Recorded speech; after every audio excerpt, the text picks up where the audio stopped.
느바라드 시작하겠습니다. 안녕하십니까, 이봉우입니다. 오늘은 희천씨 먼저 인사하시죠. 안녕하세요. 다이제스트의 이천입니다. 네, 동환씨. 네, 안녕하세요. 쿠팡플레이 이동환 해설입니다. 네, 희천씨는 오늘 중간고사 끝나서 기말고사 끝나서 네, 아주 마음이 후련합니다. 저는 사실 11월이면 당연히 12월이니까 네. 그 생각도 못하고 중간고사겠거니 생각했는데 알고 보니까 12월인 거예요. 시간이 이렇게 빨라요. 그러니까요. 벌써 이제 25년이 가고 있습니다. 끝났습니다. 아니, 저희가 그 다음 주 녹화 때는 25년 결산 약간 이런 거 한번 해야 되지 않을까요? 약간 주간 이슈로 25년 가장 충격적인 사건 그렇게 이런 거. 한번 가보시죠. 갑자기 얘기하니까 예. 갑자기 생각나네요. 네. 네, 그 뭐 그렇습니다. 충격적인 거 여러 가지 이제 항목들을 뽑아가지고 그걸로 한번 이야기해보는 것도 괜찮을 것 같고. 시험 끝나서 좀 마음이 편하신가요? 아, 네. 오늘 5시간밖에 못 잤는데 약간 이 도파민 때문에 각성 상태입니다, 지금. 즐겁게 한번 촬영해보겠습니다. 시험을 잘 봤어요? 봤습니다. 예. 봤다. 그냥 잘 봤다. 잘 봤습니다. 좋습니다. 동아 씨는 뭐 계속 이제 해설 잘하고 계시고. 그렇죠. 근데 네. 이번 주는 제가 또 이제 마지막 남은 연차를 활용해서 네. 충청도로 여행을 다녀왔습니다. 그러시더라고요. 예, 드라이빙해서 바다도 보고 네. 저 갯벌을 처음 가봤어요. 네. 갯벌에서 조개구이도 먹고 네. 그러고 왔습니다. 아니 휴가 가잖아요, 동아 씨. 카톡을 아예 안 봐요. 진짜 나 이거 너무 둘이 놀라워. 떠들었어요. 그래서 정말 사생활과 일반 생활을 정확하게 분리를 할 줄 아는 사람이구나. 그렇죠. 이런 생활을 했습니다. 일할 때와 안 할 네. 때를 완전 확실하게 구분을 합니다. 저는 그거 좋은 것 같아요. 근데 저도 사실은 수시로 일하는 스타일이었는데, 그러니까 뭐라 하지? 그냥 항상 일을 생각하고 네. 약간 그런 스타일이었는데, 근데 이게 저 시간이 지나고 보니까 이게 좋은 것 같지는 않더라고요. 왜냐면 계속 일이 연장되는 느낌이죠. 맞아요. 그래서 뭔가 제대로 된 휴식을 못 가져가는 느낌. 그래서 약간 스타일이 바뀌었는데 근데 장단점이 있는 것 같아요. 이렇게 또 카톡 뭐 잠수도 많이 타고.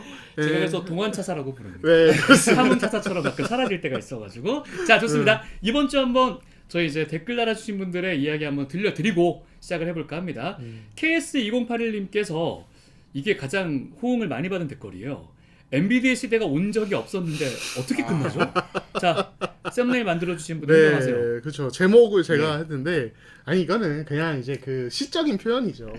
CM 한번 받았잖아요. 네, CM 정말 뭐. 그리고 요키치의 라이벌이었던 것만으로도 센터인 선수에게 영광입니다. 근데 그거 끝나고 기가 막히게 또 살아났거든요. 그러니까요. 이건 또 어떻게? 그러니까 이게 과연 잠깐 반짝 살아난 건지 아니면 엔비디아가 진짜 살아나는 건지를 두 분께 여쭙고 싶습니다. 근데 그 상대가 인디애나 아니었나요? 인디애나가 살려줬죠.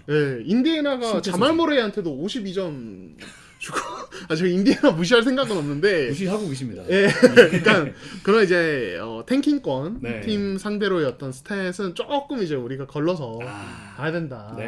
그런 생각을 저는 합니다. 근데 그 다음 경기에 애틀랜타랑 했을 때는 또 슈팅률이 약간 떨어졌어요. 네. 보니까 확실히 수비가 좀 아쉬운 팀들한테는 안쪽 접근이 쉬워지면서 좀 스탯이 잘 쌓이고 조금 이렇게 디나이 같은 수비를 좀 빡세게 하는 팀한테는 아직은 효율이 잘 올라오진 않더라고요. 네. 근데 출전 시간 제한이 좀 풀렸으니까 앞으로 좀 두고 봐야 되지 않을까 싶습니다. 좋습니다.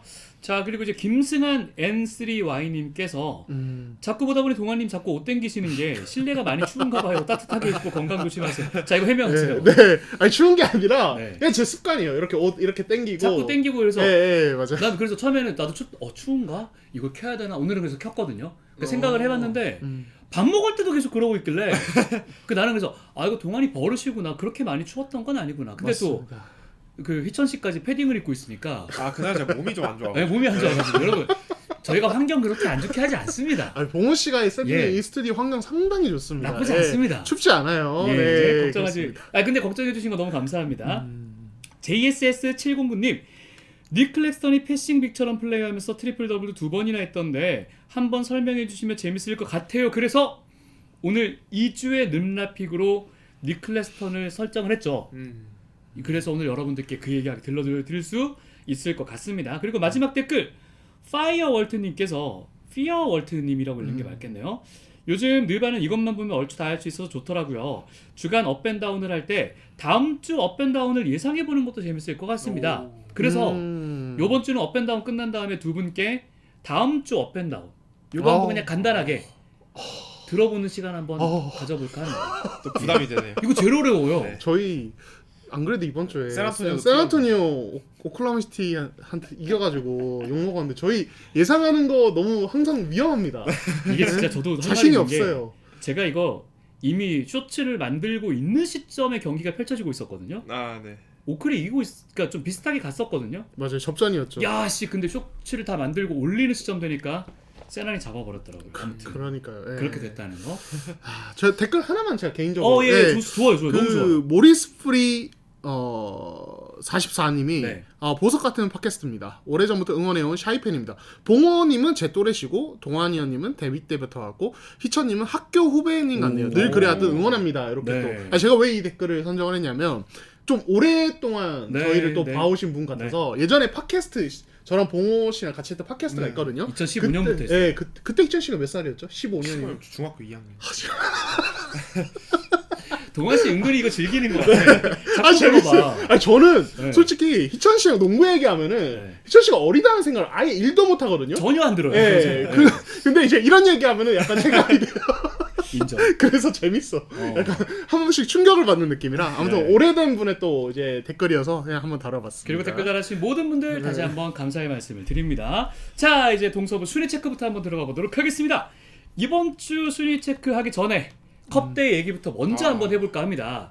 왜냐면 그래도 이제 정말 많은 선수들이 뛰는 모습을 보니까 야 이거 컵대회는 진짜 제대로 자리를 잡고 있고 그리고 경기를 지켜본 팬들의 입장에서도 너무너무 재밌게 경기가 펼쳐졌기 때문에 이거는 무조건 아담 실버의 윈이다 라는 생각이 들어서 컵대회를 한번 다뤄볼 텐데 뉴욕 닉스가 우승했습니다. 축하드립니다. 뉴욕 닉스 팬들 너무너무 축하드립니다. 그렇죠. 뉴욕 몇 년 만에 우승이죠?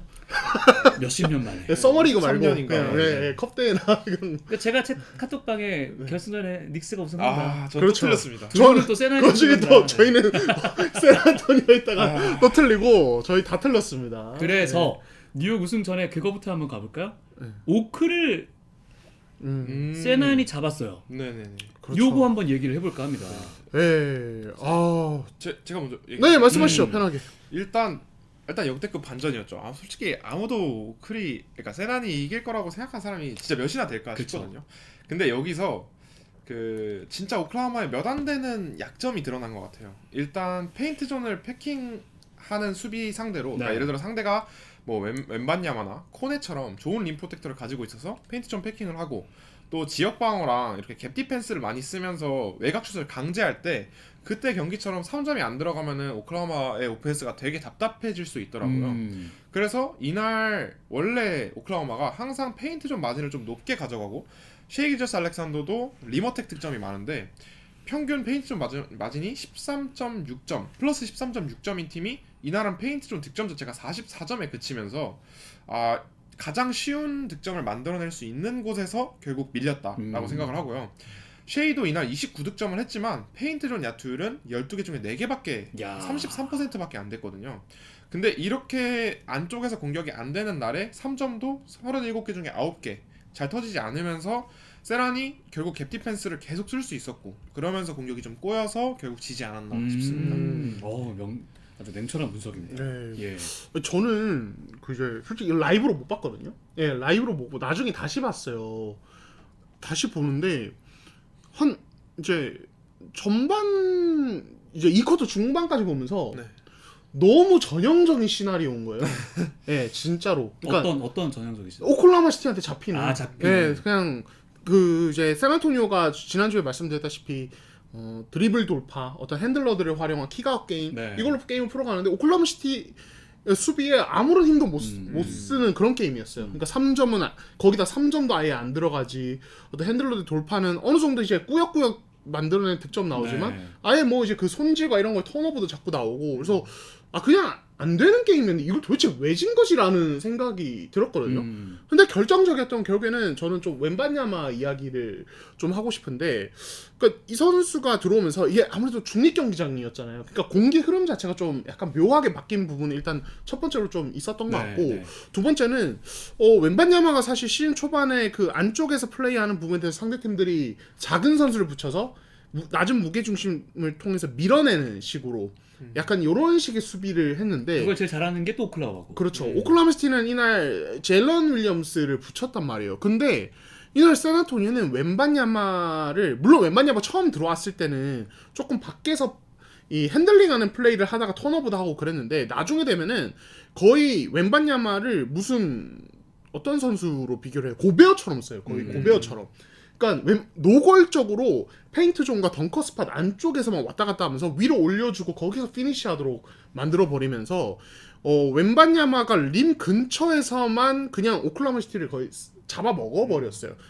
첫 어떤 웬바냐마의 플레이들이 보면은 오펜스 리바운드 계속 잡는 부분이었고, 그러니까 딱 웬바냐마가 없을 때 샌안토니오에 결여돼 있던 그런 페인트 존에서의 약간 그 압도하는 느낌을 웬바냐마가 들어오자마자 만들어 버리면서 분위기를 계속 좀 바꿔버린 것 같아요. 예, 그래서 이 부분은 아마 오클라호마 시티도 어느 정도 이제 예상을 하지 못한 부분이었을 것 같고, 젤런 윌리엄스가 이날 되게 부진했는데 제 그냥 개인적인 생각에는 웬바냐마와의 매치업을 하느라 좀 약간 에너지적인 부분이나 어떤 심리적으로 좀 뭔가 공격에서 안정감을 가져가기가 좀 어려웠을 것 같다는 생각도 들어요. 실제로 4쿼터의 승부처 때 보면은 샤이도 그렇고 제이덥도 그렇고 뭔가 이 임팩트 있는 모습을 못 보여주거든요. 예, 야투율이 되게 떨어지고 이런 부분들이 그냥 웬바냐마 효과가 좀 컸다는 생각을 저는 하고 싶고, 그 동환 씨가 전에 얘기했던 이 샌안토니오 앞선 자원들, 백코트 자원들 정말 젊고 빠르고 에너지 레벨 좋고 이 자원들한테 어찌 보면 그것도 잡아먹혔을 거도 그렇죠. 그 이유도 예, 있지 저 않을까요? 그 얘기를 지금 바로 예, 덧붙이려고 했는데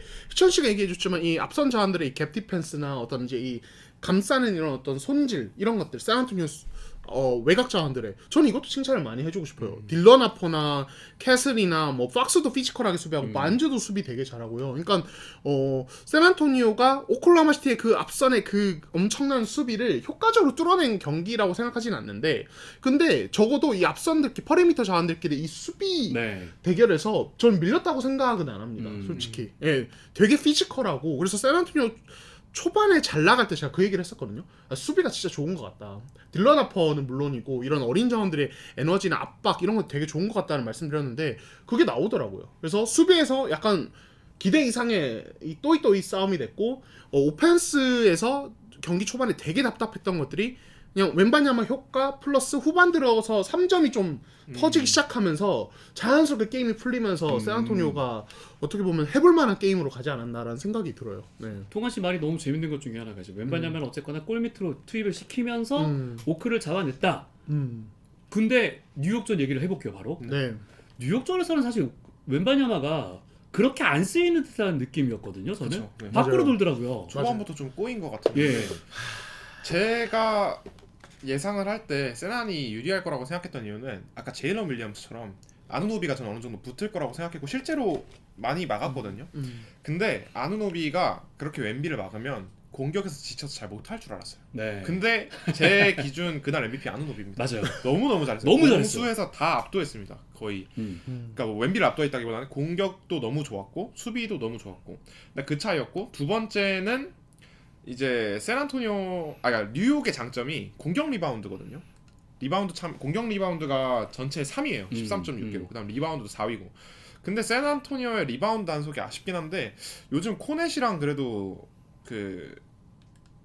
코넷이랑 웬바냐마가 워낙 높이가 높다 보니까 이게 그렇게 될까 싶었는데 거기서 확실히 좀 차이가 난 것 같습니다. 그리고 세 번째는 맥브라이드가 빠졌습니다 지금. 그래서 이 백업이 타일러 콜렉이랑 조던 클락슨인데 저는 이 선수들을 과연 이 어느 정도 그래도 큰 경기인데 어느 정도 활약을 해줄 수 있을까라고 생각을 했는데 둘 다 잘했습니다. 네. 이제 요게 틀렸다 보니까 네, 진 것 같은데, 그래서 제가 꼽고 싶은 포인트는 역시 아쉬운 세난의 비깅 뎁스.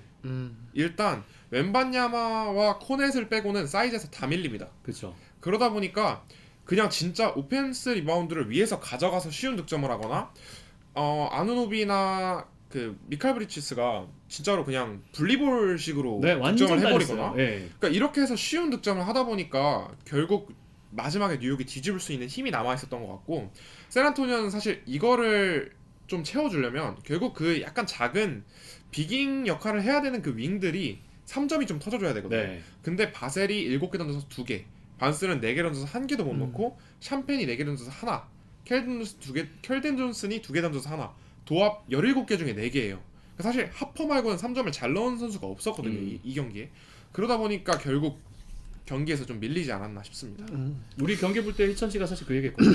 오펜스 리바운드를 좀 집중적으로 보면 너무너무 재밌을 것 같다. 그렇죠. 진짜 후반 가니까 뉴욕이 오펜스 리바운드를 다 걷어내서 그날만 일단 리바운드 전체에서만 한 15개 이상의 네. 17개를 이겼고요. 일단 미첼 로빈슨이 혼자 10개를 따버려가지고 그러니까. 공격에서. 네.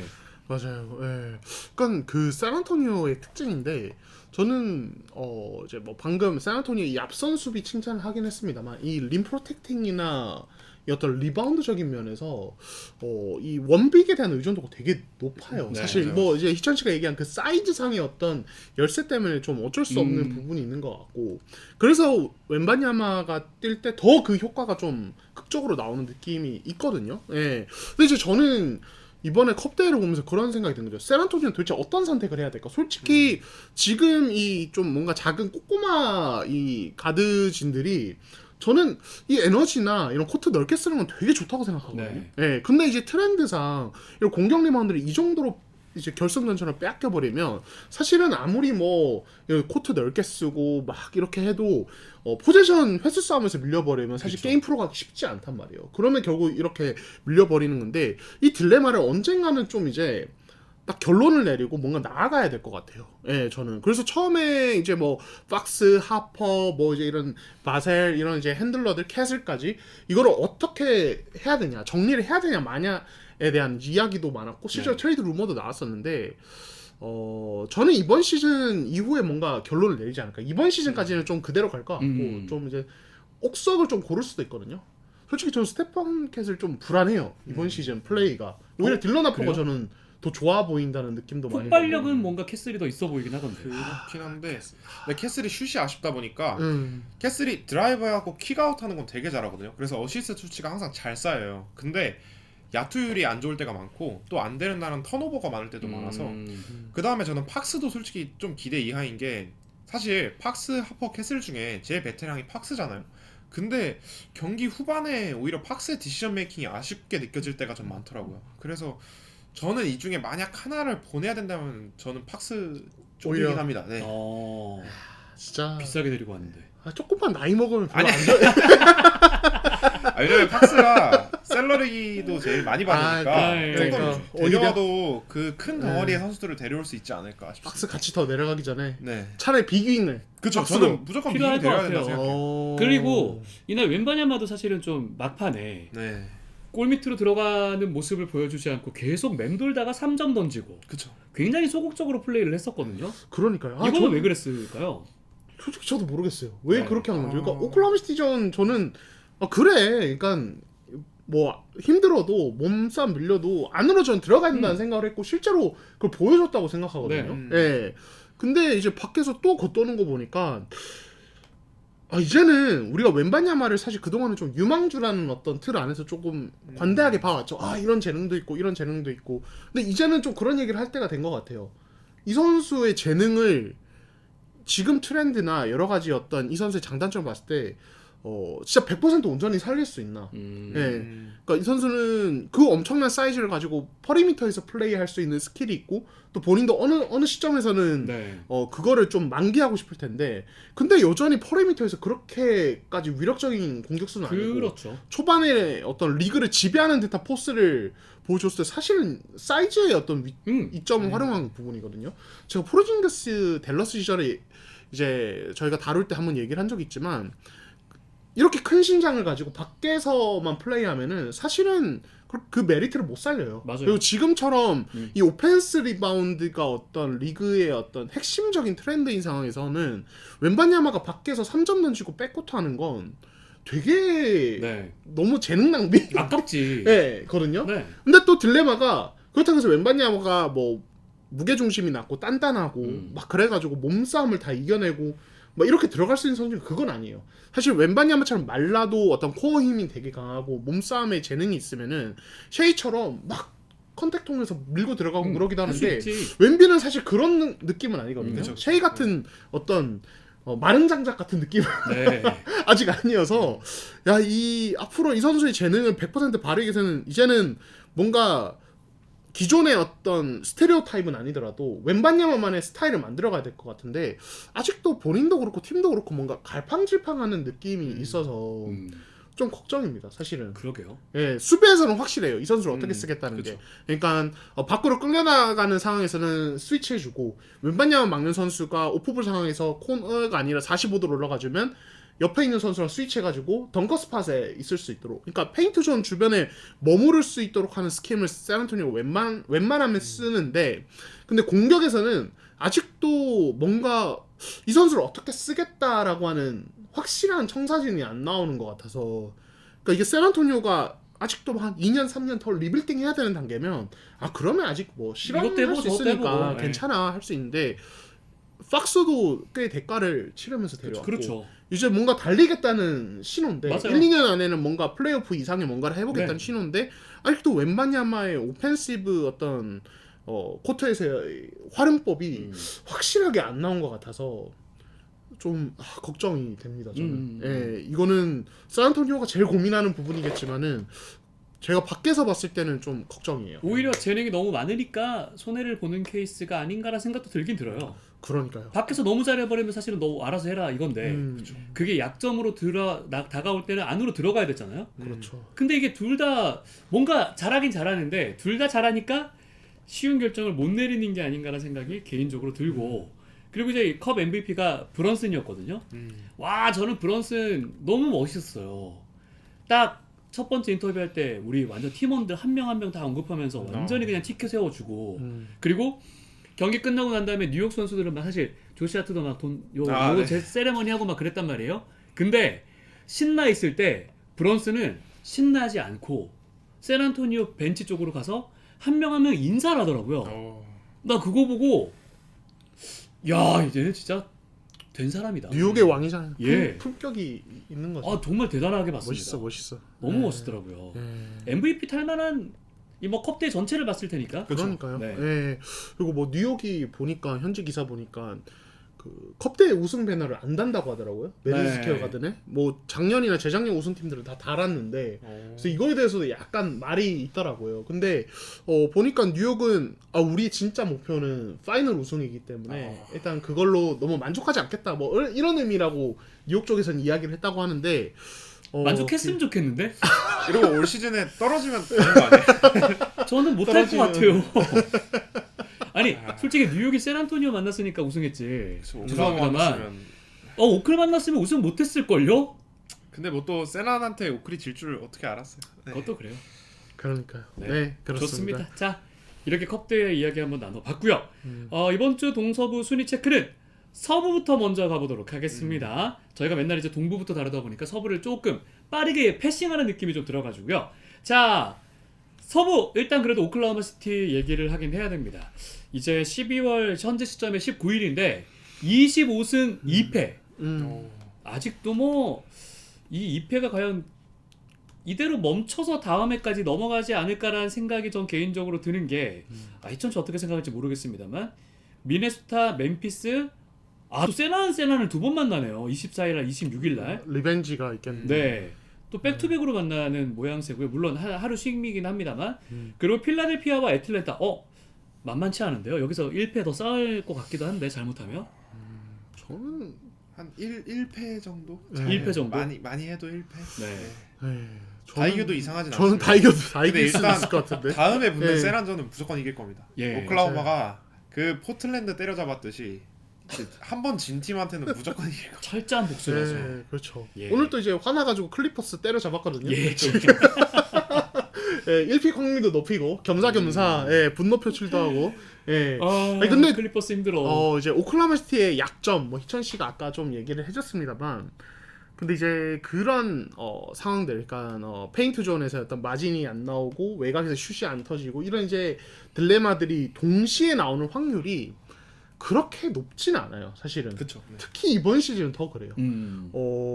저는 졌어도 샌안토니에 지긴 했지만 이게 오클라호마 시티의 치명적인 약점이 드러났다, 아니면 가려져 있던 아킬레스건이 뭔가 보이는 게임이었다, 이렇게 해석은 안 되더라고요. 저는 그냥 오클라호마 시티가 지난 시즌부터 가져온 질 때 안 좋은 어떤 이 패턴이 그냥 한 번 나온 게임 정도라고 생각을 해서 그렇게 걱정은 안 되더라고요. 예, 오히려 초반에 벌리는 거 보면서 그냥 자기들의 어떤 흐름대로 게임을 잘 하네 이런 생각이 들어서 저는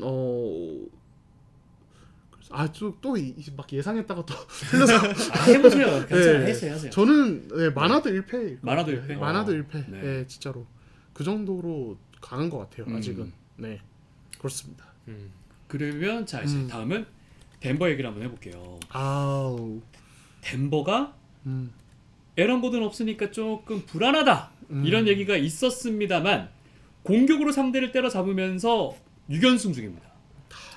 그렇죠. 서부에서 가장 긴 연승 가도를 달리고 있습니다. 그러니까요. 예. 저희가 불안하다고 얘기하자마자 바로 연승이고 오늘도 올랜도를 잡았고 이제 봉훈 씨 말대로 최근에 공격이 폭발하고 있죠. 뭐 휴스턴전은 연장전이어서 뭐 그걸 네. 감안해야겠습니다만 최근에 보면은 130점대 게임만 3번 그리고 120점대 게임도 2번 그쵸. 이렇게 했으니까 거의 대부분 고득점 게임을 했죠. 예, 그랬었는데 일단 이제 에런 고든이나 크리스찬 브라운이 빠져서 수비적인 어떤 불안정성은 있습니다만 오펜스는 너무 강한 것 같아요. 예, 특히 뭐 저희가 이따가 업에서 다루겠습니다만 자말 머레이의 네. 어떤 폭발까지 곁들여지고 저는 이 스펜서 존스가 너무 매력적인 선수 같아요. 스펜서 존스라는 카드도 너무 잘하고 전체적으로 그냥 완전히 물이 올랐습니다. 이 팀의 오펜스는. 그렇죠.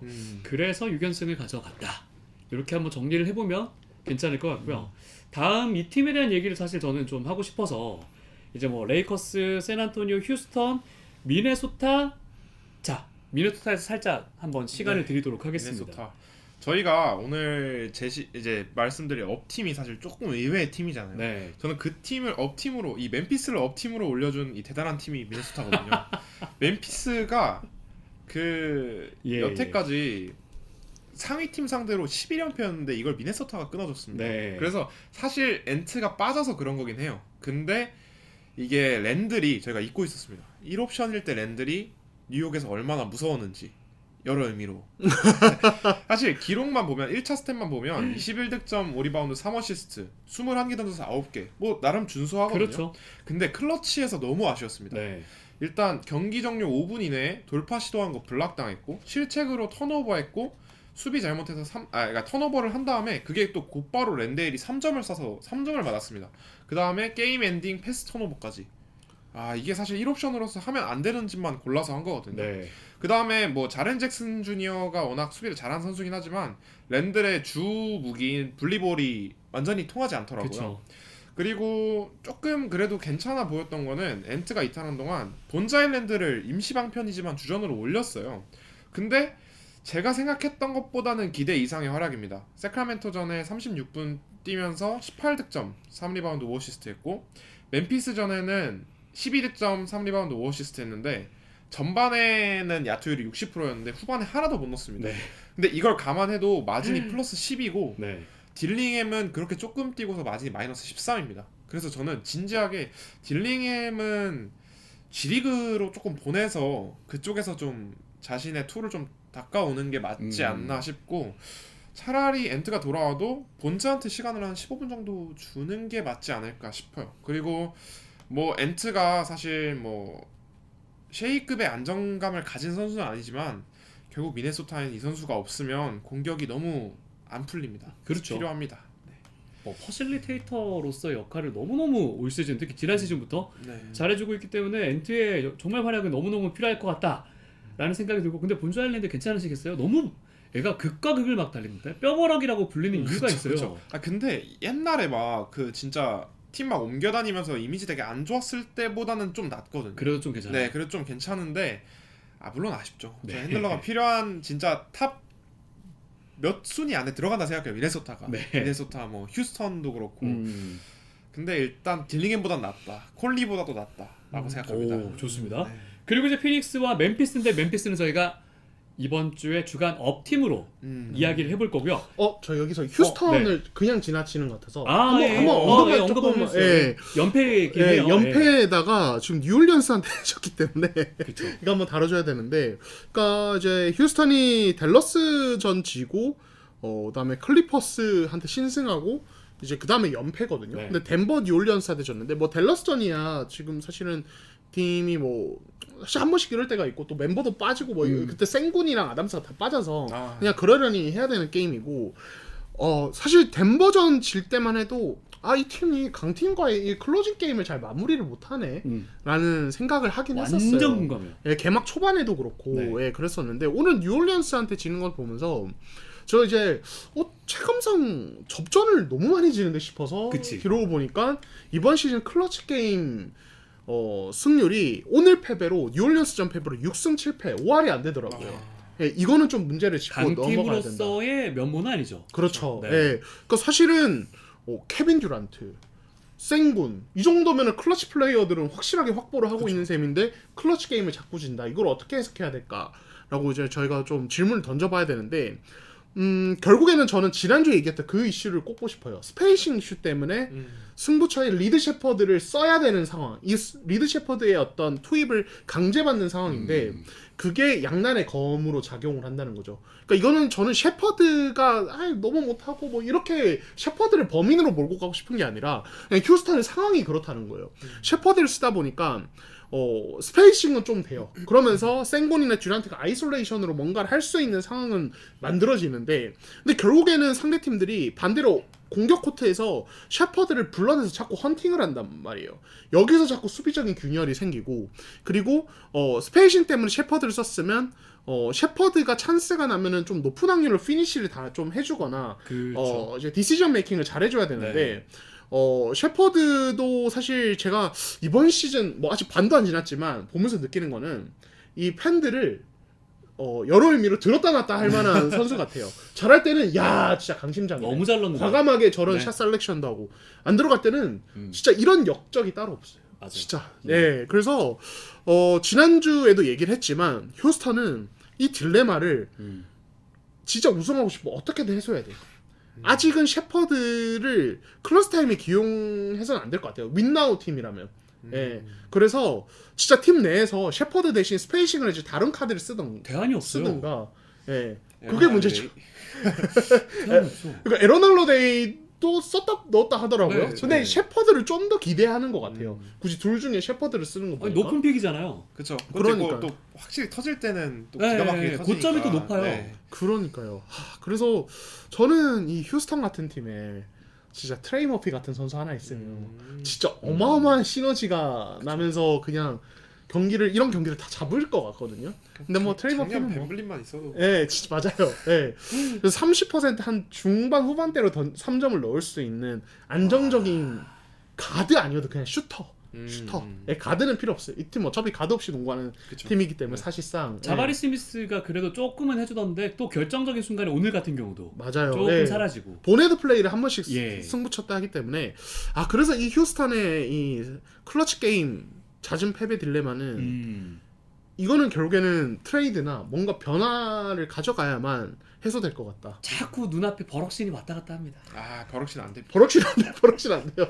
예, 진짜 안 돼요. 듀란트랑 싸우기만 합니다. 그러니까 아무리 막 생문이 북치고 장구쳐도 네. 클러치 타임 때 2점을 넣어버리니까 네. 뭐 이게 의미가 있나 약간 이런 생각이 들더라고요. 근데 아까도 뭐 저는 아까 희천 씨한테 저희 얘기했는데 오늘 경기 이제 뉴올리언스 전에 연장 들어가기 전에 샷도 셰퍼드가 있었나요? 네네. 그리고 이제 생곤이 또 무리해가지고 또 못 넣고 이랬는데 듀란트가 계속 연장 들어갈 때도 왜 나 안 주냐고. 그리고 연장 마지막에도 이거 의도된 거겠죠?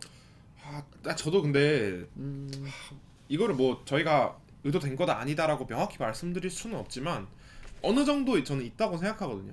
아니면 그러니까 저 두 가지 생각이 있는데 첫 번째는 디나이가 워낙 듀란트 쪽에 빡세게 들어오다 보니까 조금 수비가 덜한 쪽에서 풀어보자. 센군도 어느 정도 득점력이 있고 이제 셰퍼드도 사실 그 정도 수비 상대로는 메이킹이 된다고 생각을 해서 준 것 같거든요. 하기야 덴버랑 연장 들어갈 때는 생곤이 제대로 넣긴 했어요. 그렇죠. 예. 근데 그게 안 됐던 것 같고 네. 두 번째는 듀란트가 그런 상황에서 은근 턴오버가 많습니다.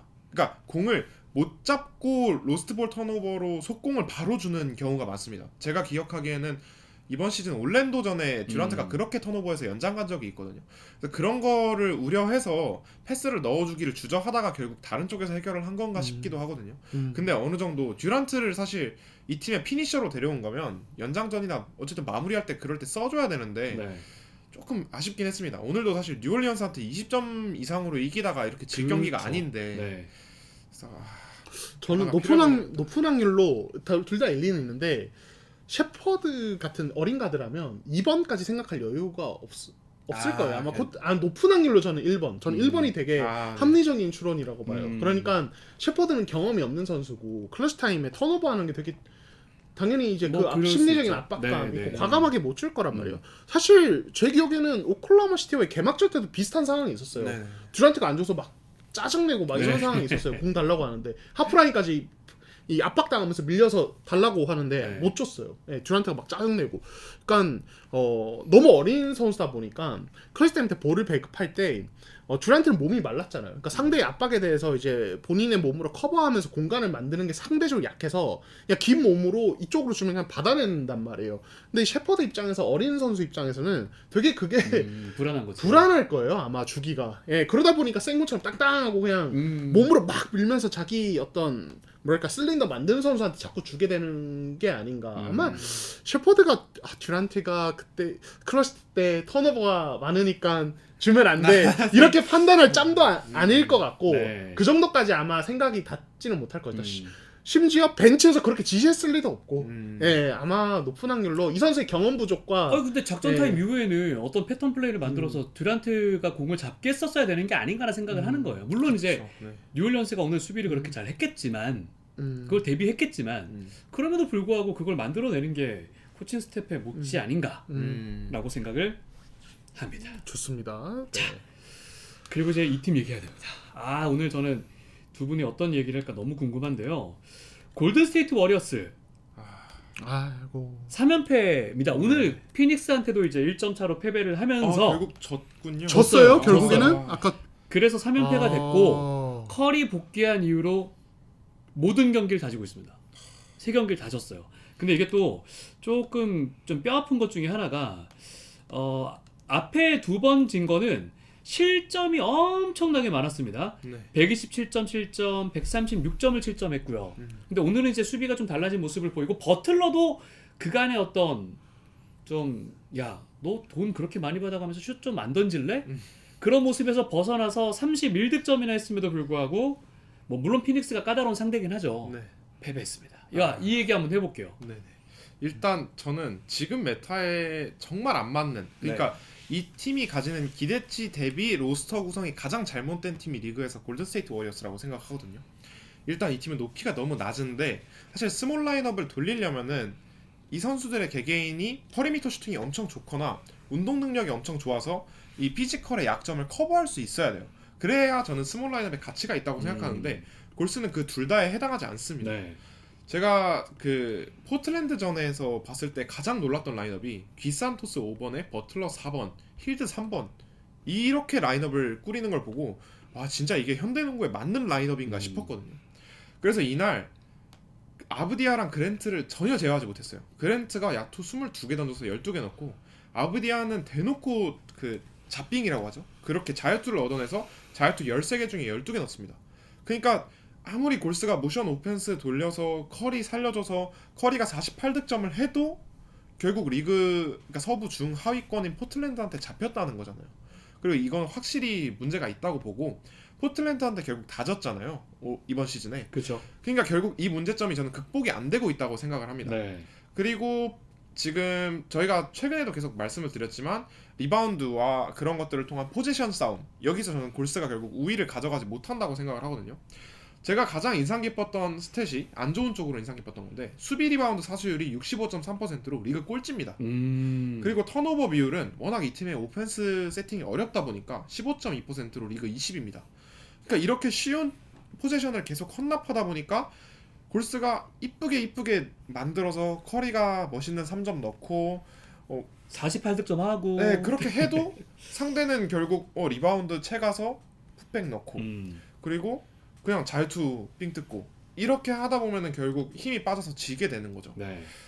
그래서 한마디로 요약하자면 골스 공격은 너무 어렵고 그에 반해 상대는 너무 쉽게 넣는다. 이렇게 말씀드리고 싶습니다. 스펜서가 실전 시간이 오늘은 아예 없었고요. 그전 경기 7분을 뛰었고요. 그러니까 스펜서가 지금 이제 그 전전 경기 미네소타전 같은 경우는 그래도 28분을 뛰긴 했는데 좀 7점 차로 지긴 했거든요. 네네네. 점점 출전 시간은 줄어들고 팀은 패배하고 있어요. 물론 이게 네. 확실한 근거가 있을지는 모르겠지만 저는 스펜서가 그만큼 막 대단한 선수다 이거보다는 스펜서가 나왔을 때 조금 달라지는 거는 투맨 게임을 좀 씁니다. 그래서 저는 골든 스테이트가 너무 막 모션 오펜스랑 커리의 오프볼 무브만 보기보다는 지금 약간 그냥 단순하게 투맨 게임 써주고 그 다음에 수비 끌렸을 때 위크 사이드에 쉽게 오픈 3점 찬스 봐주고 요러는 플레이도 조금 비중을 늘려가는 게 좋지 않을까 싶습니다. 자, 그런 동아 씨 한번 얘기해 보시죠. 저는 희철 씨의 마지막 그 이야기들에 너무 공감하는 게 네. 포틀랜드전 보면서 느낀 게 저는 막 커리가 막 대단한 3점을 막 꽂아내는데도 전혀 좋아 보이지 않더라고요. 그러니까 커리가 돌아왔고 좋은 컨디션이지만 이 팀은 결국엔 또 그냥 관성대로 가는구나. 그냥 드레이먼드 그린은 공 잡아서 핸드오프하면서 커리 찾고 있고 커리는 엄청나게 움직여대고 그렇게 해서 커리가 메이드하면은 대박이고 안 되면 그냥 힘 빠지는 게임을 또 하는구나. 그냥 커리 빠진 기간에 연승하면서 물론 상대가 좀 약했다곤 하지만 좀 가졌던 어떤 새로운 발견들을 전혀 활용을 못하는구나. 스티브 커는 똑같구나라는 생각을 했어요. 그래서 전체적으로 희천 씨 이야기에 거의 뭐 120% 공감을 하고 이제 희철 씨가 얘기 잘해주시면 저는 이따 미러키 얘기할 때도 할 건데 지금 메타는 그러니까 골든스테이트가 처음 등장할 때는 코트를 넓게 쓰는 5아웃이나 아니면 3점 시도가 적극적이지 못한 팀들이 트렌드에 밀려서 그냥 미끄러지는 추세였거든요. 네. 예. 그러니까 원래는 강자였지만 그런 팀들이 그러니까 투빅을 쓰는 팀들이 강자였지만 골든스테이트 등장을 전후로는 3점 시도를 적극적으로 안 한 팀들이 그쵸. 밀려나는 추세였어요. 네. 근데 지금 트렌드는 3점 던지는 그냥 기본값이에요. 오펜스 리바운드를 본인들이 따내거나 아니면 상대 오펜스 리바운드를 저지하는 식의 어떤 이런 부분을 제대로 관리를 못하면 밀려나는 게 지금 트렌드예요. 예, 근데 골든스테이트는 거기서 희천 씨가 데이터를 너무 얘기 잘해주셨지만 트렌드에 너무 뒤쳐져요. 예, 그리고 지금 또 다른 트렌드는 드라이브를 최대한 많이 짧은 시간 안에 최대한 많이 하도록 해서 상대 수비 균열을 짧은 시간에 많이 유발하고 그거를 리머텍 득점이나 킥아웃 3점으로 연결하는 게 트렌드예요. 이건 또 멤피스 이야기할 때 좀 하려고 하는데 근데 골든스테이트는 애초에 2대2도 안 하고 핸들러들의 퀵 드라이브 같은 옵션 아예 없고 모든 오펜스를 세팅해가지고 그린이 엘보우 터치하거나 스크린 서줘서 커리를 살려주는 거 쳐다보고 있고 상대팀들은 10년 넘게 이 농구를 막아왔는데 뭐가 무섭겠냐고요. 사실은 골든스테이트는 너무 뒤쳐졌어요. 진짜로. 예. 그래서 아까 이제 저희 같이 이렇게 봉호 씨가 픽업해서 저희 스튜디오 오면서 얘기했지만 골든스테이트가 스티브 커랑 저는 조만간 결별할 수도 있지 않을까. 네. 예, 이건 너무 뒤떨어졌어요 트렌드에. 그니까 사실 커리가 동아 씨 말 너무 잘한 게요. 39득점 48득점 하면서 졌잖아요. 근데 원래 이때 클레이 탐슨이라는 또 하나의 득점원이 완전히 가세를 해주면 그건 무서워지기 시작을 해요. 맞아요. 근데 버디힐드한테 기대했던 그 모습이 아예 안 나오고. 아예 안 나오죠. 그러니까 이거는 그냥 커리 넣으세요. 우리 딴 거 막을게요. 맞아요. 그러고 이겨버리잖아. 그러니까요. 새로울 게 없는 농구예요. 그러네요. 그러니까 그 10년 전에 골든스테이트는 당시에 이미 뭐 이제 트렌드의 어떤 새로운 걸 주도하는 팀이었고 또 하나는 사실 페인트 좀 마진에서 무조건 이기고 갔어요. 그게 되게 컸어요. 스플래시 브라더스의 팀이었으니까 3점의 팀이라는 인식이 있지만 실제로는 엄청난 어떤 수비 막 골밑도 득점 엄청 많았잖아요. 수비를 통해서 수비, 리머텍도 많이 그쵸, 하고 그쵸. 특히 이 속공으로 페인트 존을 지배하는 데 맞아요. 되게 강점이 팀이었어요. 그리고 페인트 존 보호는 드레이먼드 그린의 어마어마한 헬프로 다 커버를 했는데 지금 골든스테이트는 10년 전만도 못해요. 진짜로 페인트 존 마진 만들어내는 부분에서. 근데 그 마진을 만들어내는 방식이 또 그 공격 리바운드라든지 퀵 드라이브라든지 이런 것들로 좀 바뀌어가지고 이제 골든스테이트가 더 못 쫓아가는 게 있겠습니다만 그래서 저는 골든스테이트는 근본을 바꾸지 않는 한 아마 하락세가 계속될 것이다. 근데 드레이먼드 그린과 스테픈 커리에게 뭔가 책임을 지우고 싶진 않아요. 왜냐하면 커리와 그린은 서로 같이 뛴 지 너무 오래됐고 코트에 있으면 서로를 봐주는 게 습관이에요. 그리고 여전히 호흡은 되게 좋아 보여요. 맞아요. 예, 그러니까 커리가 돌아오는 순간 드레이먼드 그린도 어느 순간 엘보 터치하고 커리의 오프볼 무브를 최대한 봐주려고 하고 커리도 최대한 자기가 하던 어떤 왜냐면 그건 통하거든요. 사실은 그 농구를 하게 되니까 사실 이거는 내부적으로만 알 수 있겠습니다만 커리와 그린이 코트에 서는 순간 새로운 걸 하고 있었더라도 원래 농구가 나올 수밖에 없는 것도 있는 것 같아요. 10년 넘게 하던 농구가 갑자기 바뀔 수가 없거든요. 그리고 그 팀의 색깔은 이거니까. 그러니까요. 네. 예를 들어 봉호 씨랑 저랑 이렇게 네. 오랫동안 같이 NBA 방송을 해왔는데 네. 갑자기 우리 다른 색깔로 해보자. 이거 맞아요. 방송 트렌드가 아니야. 이런다고 저희가 갑자기 다른 식으로 호흡을 맞출 수 있어요. 갑자기 나한테 김반바처럼 하세요. 네. 와, 나 못해. 안 되거든요. 안 되거든요. 또 타래 뭐 이런 얘기 그렇죠. 못하네. 네. 그러니까 그들도 사람이고 그들도 예. 해온 농구가 있기 때문에 바뀔 수가 없단 말이에요. 그렇죠. 그러면은 오히려 감독이나 코치가 더 주도적으로 이런 새로운 시스템을 가져가야 돼라고 더 아예 주장을 해서 그거를 어느 정도 확 줄여버린다든지 아니면 진짜 커리나 그린의 비중을 줄일 수 있을 만큼 아니면 그들의 습관을 좀 줄일 만큼 압도적인 어떤 새로운 옵션이 하나 등장을 해줘야 되는데 이따 다운 때 얘기하지만 지미 버틀러는 그런 생각이 없어 보이고 그 정도로 이제 옵션을 가져갈 느낌은 아니고 그러니까 이렇게 되는 것 같아요. 진짜로 근데... 16년에 듀란트 처음 왔을 때처럼 그 정도 압도적인 옵션이 와야 커리나 그린이 이제 그 농구를 안 하게 되나? 예, 그래서 이런 포포비치 생각도 같은 들고. 감독과 스포엘스트라 같은 감독이 진짜 대단한 감독이라고 칭송받는 것 같아요. 뭐 리칼라일이나 저는 새삼 진짜 네. 팀 덩컨과 포포비치의 위대함을 그러니까요. 느꼈어요. 분명히 그들이 리그를 처음에 지배할 때는 포스트업이 리그의 투빅 포스트업 그럼요. 트윈타워의 시대였고 그게 무조건 이득점 네. 적립이었어요. 덩컨한테 공 주고 짤짤이 뱅크샷 네. 아니면은 포스트업 이게 대세였는데 13년 14년 막 우승하고 이럴 때 보면은 공이 완전히 오펜스가 바뀌어 있단 말이에요. 그때도 모션 예, 오펜스였잖아요. 그렇죠. 그러니까 그런 메타로 바뀌는 게 되게 쉬운 일이 아니었구나. 대단한 새삼 거죠. 20년을 상위권에 있었던 샌안토니오가 되게 대단하게 느껴져요. 근데 그렇다고 스티브 커도 정말 그걸로 예. 리그의 트렌드를 바꿨고 우승을 몇 번이나 일궈냈는데 갑자기 이거를 자 트렌드에 맞지 않아요. 바꾸세요. 라고 하기도 쉽지 않을 것 같긴 해요. 물론 그렇죠. 스스로 변한다면 네. 제일 좋겠지만 그래서 저는 한편으로 이해가 되면서도 네. 근데 또 프로잖아요. 이기기 위해서 뭐든 해야 되는데 지금 5할 깨졌거든요. 네. 근데 커는 이제 그러니까 다른 감독들도 사실 네. 다 연차가 좀 있어요. NBA에서 꽤 명장으로 스포일스트라 뭐 연차 뭐 아유, 그렇죠. 예, 그럼요. 커보다 젊을 뿐이지 그냥 연차로는 명장이죠. 밀릴 게 없잖아요. 예, 그럼요. 근데 결국에는 코치들과 상의를 해서 바꿀 부분 바꾸는데 커는 그 단단함이 아집. 아집 그렇게 표현하면 좀 슬퍼서. 근데 아집이라고 하기에는 또 이제 네. 커리가 없는 상황에서 다른 농구로 또 이겼단 말이에요. 그죠. 잠깐 없는 동안. 예. 그러니까요. 모르겠어 그래서. 아니, 지금 쿠민가도 안 써. 스펜서도 갑자기 수납에 윌리 차드조차도 안 써. 안 써요. 맞아요. 그리고 결국 쓰는 거는 게리 페이튼 네. 2세나 뭐 이제 이런 더 베테랑들. 뭐 페이튼 2세를 뭐라고 하는 게 아니라 그러니까 베테랑들만 결국에는 쓰고. 골든스테이트는 위험합니다. 제가 봤을 때는. 네, 거기다가 네. 앞선 수비도 불안하고 포틀랜드한테 돌파당하는 거 보니까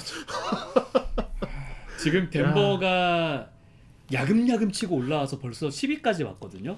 네. 덴버 말고 댈러스. 댈러스가 네. 댈러스가 잘못하면 골든 스테이트 지금 멤피스가 또 기세가 나쁘지 않기 때문에 맞아요. 10위 떨어질 수 있어요. 그리고 포틀랜드랑의 만약에 동점권으로 가버리면 아시죠? 3패거든요. 네네. 이것도 11위까지 떨어질 수가 있기 때문에 상당히 위험한 상황이다 라고 이야기를 할 수 있을 것 같습니다. 이 골수 팬들이 참 한국에 많으신데 참 속상할 포인트가 아닐까라는 생각이 들고요. 그렇죠. 자, 동부로 한번 넘어가 보도록 하겠습니다. 동부는 뭐 일단 이제 디트로이트가 오늘 패배해가지고 원래 디트로이트 칭찬 좀 하려고 그랬는데 그냥 뭐 이렇게 했다. 그리고 뉴욕 닉스에 대한 칭찬은 저희가 많이 진행을 했고요. 토론토가 좀 많이 꺾여 있다가 최근에 다시 연승을 거두고 그리고 이제 보스턴이 4위까지. 저는 이거는 상당히 좋은 성적인 것 같고요. 저는 그것보다 자 마이애미와 클리블랜드 얘기를 좀 해볼까 하는데 먼저 클리블랜드 얘기부터 먼저 하죠. 네. 네네. 클블이 마이애미가 위에 위기네요. 있으니까 위기네요. 네. 마이애미 근데 마이애미는 그냥 똑같아요. 작년이래. 지난주에 시작했던 그래서 네, 문제점이 그냥 네. 반복되고 있는 느낌이고 개선이 안 되는 게 네. 조금 아쉽긴 합니다. 그러니까 뭐랄까 그냥 그 컨셉을 일단 밀고 가는 네. 느낌이랄까요? 근데 저는 진짜 난 두 분 얘기 듣고 봤는데 네. 와 스크린 진짜 아예 그러니까 그죠. 거의 없죠. 그 볼 잡은 사람한테 스크린을 거의 안 하고 밑에서 하는 스크린 좀 이루어지긴 하던데 맞아요. 정말 희한하게 재밌더라. 근데 예. 마이애미가 볼맛은 나요. 예. 문제인 게 전 사실 마이애미가 이번 주 다운 팀에 꼽혀도 이상하지 않을 정도라고 생각했거든요. 동부 팀이 지금 못한 팀이 너무 많아가지고 이 팀이 그냥 순번이 조금 밀렸다고 생각을 하는데 인정. 네. 이 팀이 결국 주목받았던 게 스크린 안 서고 코트 넓게 쓴 다음에 드라이브하면서 득점을 많이 올리는 게 네. 주목을 받았었는데 최근 3경기에 108득점, 106득점, 106득점입니다. 그러니까 결국 이 팀이 이렇게 넓혀놓고 드라이브하고 넓게 써서 3점 쏘고 이러면서 득점을 많이 했을 때 결국 좋은 성적을 걸었던 팀인데 득점이 안 나오니까 메리트가 확 사라져 버렸습니다. 그러니까요. 그래서 과연 이 팀이 언제 변화를 할지 지켜보면 재밌을 것 같습니다. 일단 게임을 보는 재미 자체도 많이 떨어졌어요. 마이애미가. 맞아요. 예전 같진 않고. 근데 또 이제 그런 생각도 들어요. 그러니까 지금 완전히 마이애미는 나름 우리 진짜 바뀌어야 된다. 스스로 위기를 느끼고 환골탈태해서 시즌을 맞이했단 말이에요. 그렇죠. 그렇게 해서 어쨌든 초반에 성공을 거뒀고 모두가 고무되어 있는 상태인데 지금 이제 연패가 좀 길긴 했어요. 오늘 뭐 이겨서 브루클린이 이겨서 연패 탈출을 하긴 했는데 브루클린인데요?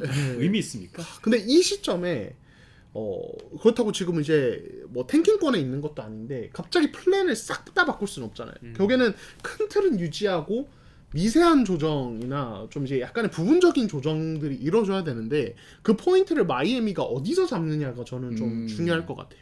예를 들어 이제 지금 좀 이슈가 되는 게 일단은 뽀른방 과정에서 나오는 퀵 드라이브가 지금 막힌단 말이에요. 저는 다비온 미첼에게 이렇게까지 의존해야 되냐가 일단 저는 첫 번째 의문점. 예, 그러니까 미첼의 그 피지컬함과 저돌성은 알겠어요. 인정하는데 왜 꼭 항상 미첼이 할까에 대한 걱정이 좀 들고요. 두 번째는 지난주에도 언급을 했습니다만 이 타일러 히로가 여기에 녹아들지 못하는 부분.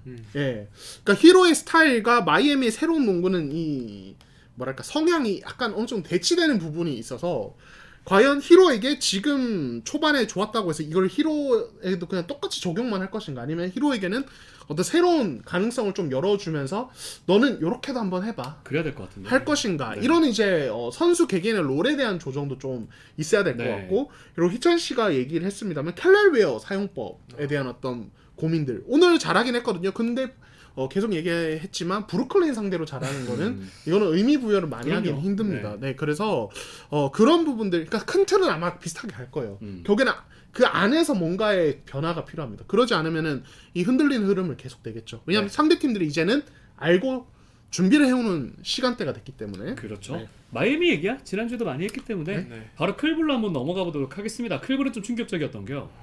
현재 연패인데 샬럿이랑 연장전에 갔어요. 일단 그것도 좀 안 좋아요. 그림은 그죠? 근데 연장전에 아예 득점을 하나도 못했어요. 연장 무득점으로 119대 111. 그러니까 8대 0으로 끝나버렸거든요. 이게 사실 저희가 이제 시즌 시작하기 전에는 클리블랜드가 분명히 5위 안에 있을 거라고 보시는 분들이 대다수였을 겁니다. 심각해요. 그렇죠. 근데 아니 진짜 제가 지난주에 뭐 3점 얘기를 좀 했잖아요. 지난주에 네. 아니 진짜 완전 고장 났어요. 맞아요. 12월 3점 성공률이 30%가 안 되던데요, 이 팀이. 야, 그러니까 사실은 이 너무 팀 많이 고장났는데? 클리블랜드 1옵션은 뭐냐? 43점이에요. 예. 네. 네, 거기에 도노만 미첼이 뭐 이제 에이스 역할을 하는 거고. 근데 3점이 이렇게 안 들어가면 이 팀은 그냥 답이 없어요. 가뜩이나 천 씨가 말한 백코트진의 어떤 사이즈 이슈 그리고 기본적인 이 팀 디펜스의 어떤 조직력 이런 게 사실은 다른 강팀만큼 아니어서 사실 이 팀도 뭐 디테일은 다르지만 마이애미랑 비슷하게 화력으로 이제 메리트를 누려왔던 팀인데 화력이 줄어들어 버리니까 아무것도 안 돼요. 그 화력의 저점으로 떨어지는 부분은 뭐라고 생각? 전 갈랜드가 작년만치 않다. 맞습니다. 예. 일단 저는 타이 제롬이 이적했고 갈랜드가 부상 그리고 돌아와서도 부진한 거 요게 제일 크다고 생각을 합니다. 그래서 그 다음에 최근에는 또 샘 메리랑 스트러스도 부상으로 빠졌거든요. 이러다 보니까 지금 뭐 저희가 제일런 타이슨 칭찬한 적도 있지만 최근 경기의 라인업을 보면 도노반 미첼, 데리우스 갈런드, 제일런 타이슨, 딘 웨이드, 자레드 알렌입니다. 네. 일단 사이즈 자체도 너무 작고 그러네요. 그 다음에 공격력도 사실 이 선수들이 벤치에 있을 때 조금 벤치 자원으로서 괜찮다 이렇게 생각할 수도 있지만 이걸 주전 라인으로 끌어와 버리면은 벤치는 더 약해질 수밖에 없거든요. 막 토마스 브라이언트 이런 선수들이 거의 20분 가까이 뛰고 있다 보니까 그래서 일단 그게 좀 문제라고 생각하고 저번 시즌에는 야투 마진이 플러스 3.6%였어요. 근데 올해는 야투 마진이 마이너스 0.5%입니다. 그러니까 결국 저희가 계속 얘기하는 그런 포지션 우위도 깨져버렸고요. 그 다음에 모블리가 최근에 부상 이탈을 했는데 그러다 보니까 이 팀이 근근히 버텼던 건 저는 벤치 득점력이 떨어진 거를 주전 구간에서의 마진, 그러니까 도노반 미첼의 버닝 이런 걸로 버텼다고 생각하는데 모블리까지 빠져버리면은 주전 라인업 경쟁력도 사실 그렇게 높다고 볼 수가 없습니다. 이제 그리고 모블리가 빠지면은 높이는 이제 뒷선에서 더 낮아지고 그러다 보니까 수비 경쟁력이 떨어지면서 시카고에게 127점을 실점했습니다. 네. 그리고 지난 시즌에 활약이 좋았던 디안드레 헌터가 무너진 거 저는 이게 조금 크다고 생각을 해요. 디안드레 헌터가 10월 11월에는 평균 득점이 18.3득점 17.1득점이었는데 12월 평균 득점이 9.8득점 진짜 급격히 하락했습니다. 근데 이 선수의 하락은 저는 진짜 좀 이해가 안 되는 게 예를 들어 온볼 플레이어다 그러면은 이 선수가 10월 11월에 좀 잘해서 수비 스킹을 바꿔서 수비가 빡세게 붙는구나 이렇게 생각하면 이해가 될 수 있는데 이 선수는 상대적으로 좀 수동적인 오펜스 플레이어거든요. 그냥 캐치앤슛 위주로 하고 그 다음에 위크사이드에서 패스를 받아서 페이스업 공격으로 간단하게 마무리하고 이런 선수인데 페이스가 이 정도로 떨어져 버리니까 공격 지원이 많이 어려운 것 같습니다. 클리블랜드가. 네. 그 뭐죠? 희천 씨가 너무 얘기를 잘해 주셨고 그러니까 이 팀이 지난 시즌에 진짜 사실 잘했다면 저는 약간 센세이셔널 했거든요. 야, 현대동구의 이 3점 뭐랄까 활용도가 이렇게까지 극단적으로까지 왔구나. 그렇죠. 이렇게 퀵스리를 많이 던지는 네. 거 보면서 그런 생각을 했는데 뭐 이제 갑자기 확 무너졌고 실제로 지금 12월 3점 성공률 29%네요. 네. 그리고 시즌으로 봐도 28인가? 네. 네, 그렇습니다. 그러니까 3점이 너무 약해졌고 지금 그래서 이제 그 샴즈 최근 보도에 따르면 지금 이제 12월 현지 기준으로 12월 15일 이후에 트레이드가 가능해지잖아요. 네, 그렇죠. 이제 많은 선수들 트레이드가 가능해지는데 사실 오늘도 트레이드 소식이 있을 줄 알았는데 그러니까 아직은 없어요. 아직은 없어요. 예. 근데 샴즈가 이제 클리블랜드 쪽 관련해서 어떤 멘트를 남겼냐면 지금 클리블랜드에서 언터처블은 미첼과 모블리뿐이다. 라고 좀 이야기를 했더라고요. 이거 다르게 보면은 부진하고 있는 갈랜드나 아니면 제러드 알렌 그리고 뭐 디안드레 헌터는 벌써 뭐 레이커스가 노린다는 이야기가 나오고 있고 그러게요. 그래서 클리블랜드는 이 부진 탈출의 어떤 뭐랄까 시동을 트레이드로 걸 수도 있을 것 같은 느낌이 들긴 해요. 그리고 다른 팀들도 솔직히 이 팀의 부진은 우리의 기회거든요.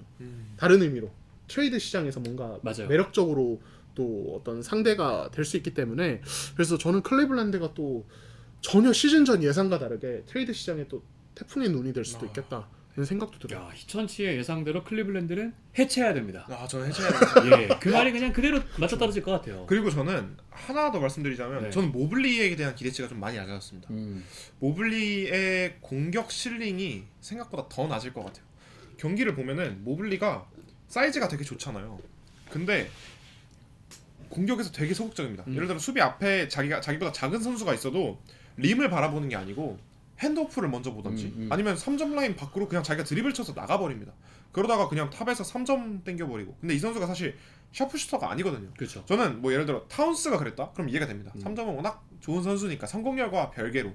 근데 모블리가 자기가 조금 더 이점을 발휘할 수 있는 골 밑으로 림 근처로 가는 게 아니라 점점 멀어지면서 그냥 슈터들만 바라보는 핸드오프를 하거나 아니면 3점을 던져버리는 건 사실 이 선수에게 기대하는 바가 전혀 아니거든요.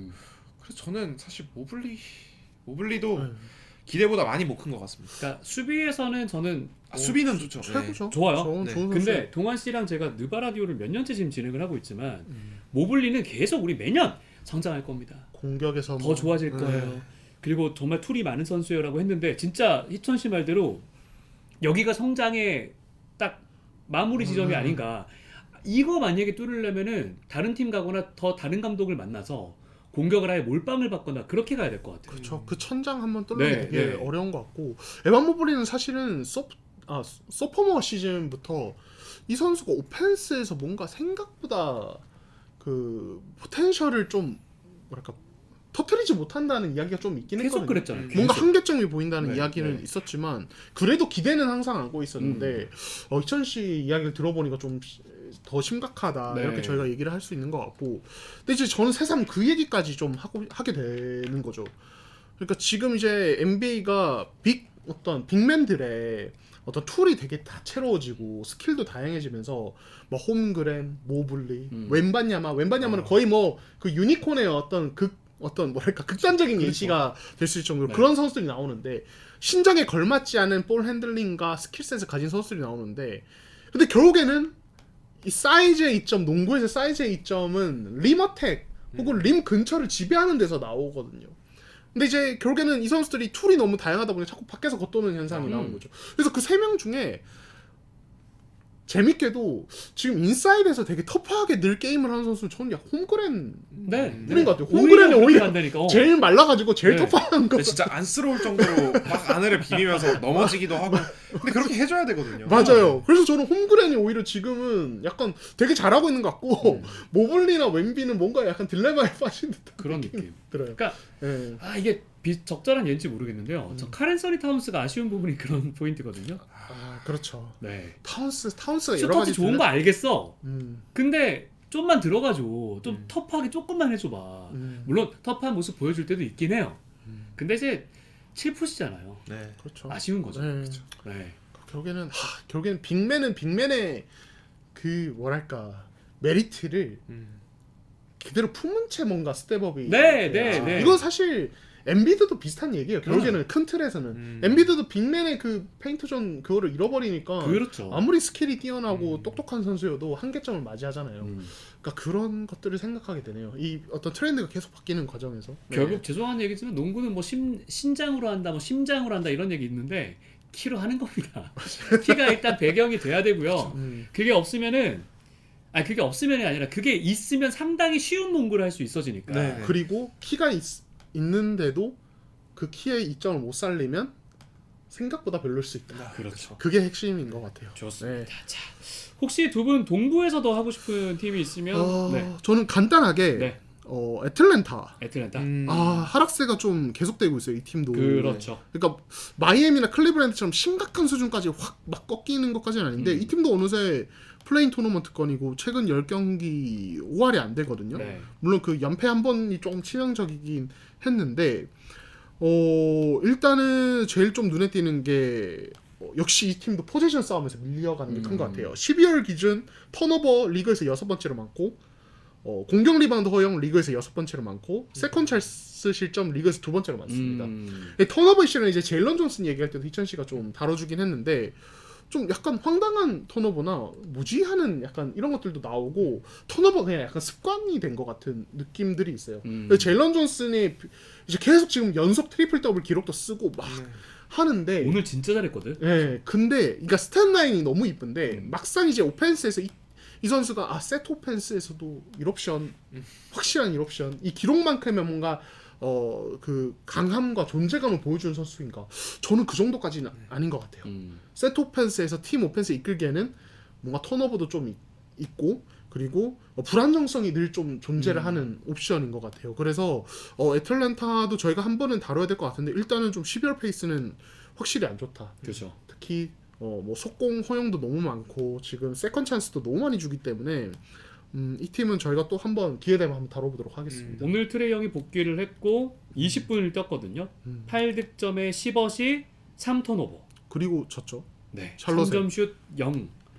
지금 샬럿에 당하는 팀들이 종종 있습니다. 지금. 그러니까요. 샬럿 오늘 3인방이 다 잘했거든요. 네. 밀러, 크니플, 라멜로 볼. 희천 씨 3인방? 샬럿 팬인데 지금. 크리플을 너무 좋아하는 것 같아. 좋습니다. 자, 그러면 또 희천 씨도 혹시 동부? 저 괜찮습니다. 예. 자, 그러면 이제 주간 업앤다운 가기 전에 요 얘기도 해야 됩니다. 올스타 투표가 시작이 됐습니다. 그래서 이제 올스타 투표 기간은 1월 15일까지거든요. 네. 그때까지 여러분들이 이제 투표해 주시면 되는데 저희 3인방은 과연 어떤 선수들에게 표를 던졌을지 그 얘기를 좀 해볼까 합니다. 이게 보니까 예전 같은 경우는 그러니까 작년부터 좀 바뀌었나? 확실히 그 포지션 구분이라던가 백코트, 프론트 코트가 사라지고 네. 내가 좋아하는 5명만 딱 이렇게 고르시면 돼서 오히려 쉬워졌거든요. 네. 근데 네. 저는 옛날 사람인 거예요. 자꾸 포지션 생각하면서 뽑게 되죠. 가드 2명에 가드 2명에 포워드 2에 센터 하나를 해야 네. 되나? 근데 가드 3명 좀 그런데 그러니까 이러면서 이게 보세요. 저희도 스티브 커랑 다를 게 없어요. 네. 보였어요. 하지만 이제 여러분들은 이렇게 보면서 이런 자유롭게. 선택을 통해서 좀 더 달라지는 모습들을 보실 수 있지 않을까라는 생각이 들고요. 일단 서부 먼저 한번 아, 네네. 각자의 픽을 한번 꼽아 볼까요? 네. 저는 일단은 네. 그냥 저는 무조건 정배로 뽑거든요. 그냥 예. 베스트 이번 시즌 서부의 베스트 5로 뽑았는데 저는 스가, 예. 네. 그리고 돈치치, 돈치치, 그리고 요키치. 요키치. 예. 일단 세 명은 저도 고정입니다. 무조건이고 무조건 고정입니다. 그리고 생군. 생군, 저도 고 생군. 네. 그리고 희천의 남자 앤트맨. 앤트맨. 네. 저는 솔직히 아시는 분 아실 거예요. 지난 시즌까지 앤트맨은 과대평가됐다. 저희 느바라디오의 주 주장이었습니다. 그렇죠. 예. 저는 사실 앤트맨에 대한 생각은 플레이오프 때 많이 바꿨어요. 작년 플레이오프 때. 작년 플레이오프 때. 이야 잘하는구나. 그렇죠. 네. 예. 그러니까 저는 이제 뭐 파리 올림픽 갈 때도 그렇고, 예. 그러니까 잘하는데 이 선수가 NBA 미래이자 얼굴인 거는 그거였어요. 너무 투머치 하입된 거다. 근데 그 얘기 해야 됩니다. 네. 미네소타 얘기하니까 네. 그 케빈 간의 영국 앨범. 맞아요. 맞아요. 오늘 맞아. 그 얘기를 깜빡했네. 그렇네요. 저 그럼 뭐 자연스럽게 조금 뭐 조금만, 얘기하면서 조금만 몇 개 해볼까요? 하면은 예. 아무튼 그래서 앤트맨을 저는 뽑았고요. 미네소타 얘기를 해야 되나요? 뭐 어떻게 해야 돼? 어떻게 일단 넘어가야 돼? 올스타 얘기 먼저 하고. 예, 올스타 먼저 네네. 얘기하고. 예, 그래서 저는 그렇게 5명. 음. 예, 앤트맨은 농구 진짜 잘하는 것 같아요. 너무 이번 시즌. 잘해요. 예, 그리고 미네소타의 상황이 더 앤트맨을 돋보이게. 그것도 맞죠. 예, 앤트맨의 이 게임 조율이 물이 올랐어요. 진짜. 인정합니다. 예. 그러니까 저는 이제 앤트맨에 네. 대해서 아주 최근은 아닌데 근래에 본 기사 중에 좀 인상 깊었던 게 앤트맨이 이제 크리스 핀치와의 관계에서 그러니까 미국에서는 그렇게 표현을 쓰더라고요. 코칭 받는 거라고 표현을 하더라고요. 그러니까 혼나는 거를 코치드. 예. 그래서 근데 이제 제가 최근에 본 기사로는 앤트맨은 그런 감독이나 코치한테 비판받는 거를 좀 받아들이는 성격이라고 하더라고요. 오히려 해달라고. 원래 지가 잘하는 애들이 남들이 하는 것도 괜찮아하는 것 같아요. 맞아요. 그럴 수도 있는 것 같아요. 네. 그래서 핀치가 또 이제 만만한 감독은 아닌데 부드러운 감독은 아닌데 뭐 비디오 미팅이든 아니면 이제 코트에서든 이렇게 너 이렇게 하면 안 돼. 이렇게 해줘야지. 이렇게 하는 거에 대해서 앤트는 항상 좀 오픈되어 있는 마인드고 그런 걸 받아들이면서 이 핀치 감독이 되게 미네소타에서 꽤 오래 했잖아요. 이제는 그렇죠. 몇 년 했잖아요. 그러면서 안정적으로 이 시스템이 자리 잡았다고 하더라고요. 그래서 그런 거 보면서 이 친구는 말하는 거나 인터뷰 위험한 발언하는 거 보면 되게 철없어 보이는데 또 농구에 대해서는 사생활도 철없잖아요. 네, 그렇죠. 사생활 철없죠. 많이 철없죠. 많이 철없죠. 예, 그런데 네. 농구에 대해서는 되게 좀 성숙한 친구일 수 있겠다. 그런 농구에만큼은 마인드가. 진심이다. 예, 그래서 저는 앤트맨을 좀 새로 보기도 했고 그 기사를 보면서 아무튼 이번 시즌 농구도 너무 잘하고 그래서 저는 앤트맨 넣었습니다. 저는 여기에 이제 앤트맨 대신에 오스틴 리브스를 아. 넣었어요. 그거 말고 다 다 똑같아요. 네. 그러면 다시 한번 읊어보시면은 리브스를 넣으면은 제가 이제 돈치치, 돈요 돈요, 샤 돈요샤, 이거는 그냥 그 득점 순으로 저도 아까 꼽은 순으로 이렇게 네. 한 거고요. 돈치치, 샤이기처스 알렉산더, 요키치였고 그리고 그 다음이 아까 누구 꼽으셨다고요? 생군. 생군. 그러니까 팀을 이기게 만드는 지금 보면 저도 상위팀 선수들 주로 했거든요. 그리고 리브스를 그러니까 원래 르브론 제임스를 넣으려고 했는데 올해는 도저히 아닌 것 같고요. 네. 근데 이게 득점적인 부분이나 이런 걸 봤을 때 이 오스틴 리브스를 패싱하기가 쉽지가 않겠더라고요. 너무 잘하죠. 네, 이거 그래서 오스틴 리브스를 저는 개인적으로 넣었다. 근데 여러분들이 놀라실 거는 이제 희천 씨의 픽입니다. 아니 저는 근데 그 르브론을 뽑으실 줄 알고 저도 마음 편하게 뽑았거든요. 근데 너무 팀 사랑이 느껴지는. 이거 여러분 욕하시면 안 됩니다. 팀 사랑이에요. 아니, 원래 올스타 팬투표라는 건 원래 개인적인 팀. 맞아요. 선택인 거예요. 그러니까요.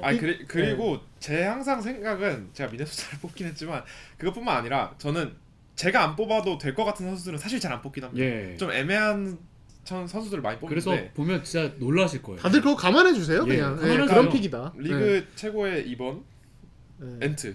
뭐 요거는 뭐 이거는 근데 사실 인정. 정배 픽 아닌가요? 맞아요. 네. 팬들은 저도 뽑았어요. 그쵸. 20경기나 뛰었고요. 그다음에 이제 리그 최고의 그 예? 플레이 메이킹 빅이자 뉴욕의 왜 왕이었던 눈치를 봐요. 줄리어스 랜들. 야, 뭐 랜들. 근데 랜들까지는 저는 솔직히 뽑을만 하다고 생각합니다. 예. 올 시즌 괜찮거든요.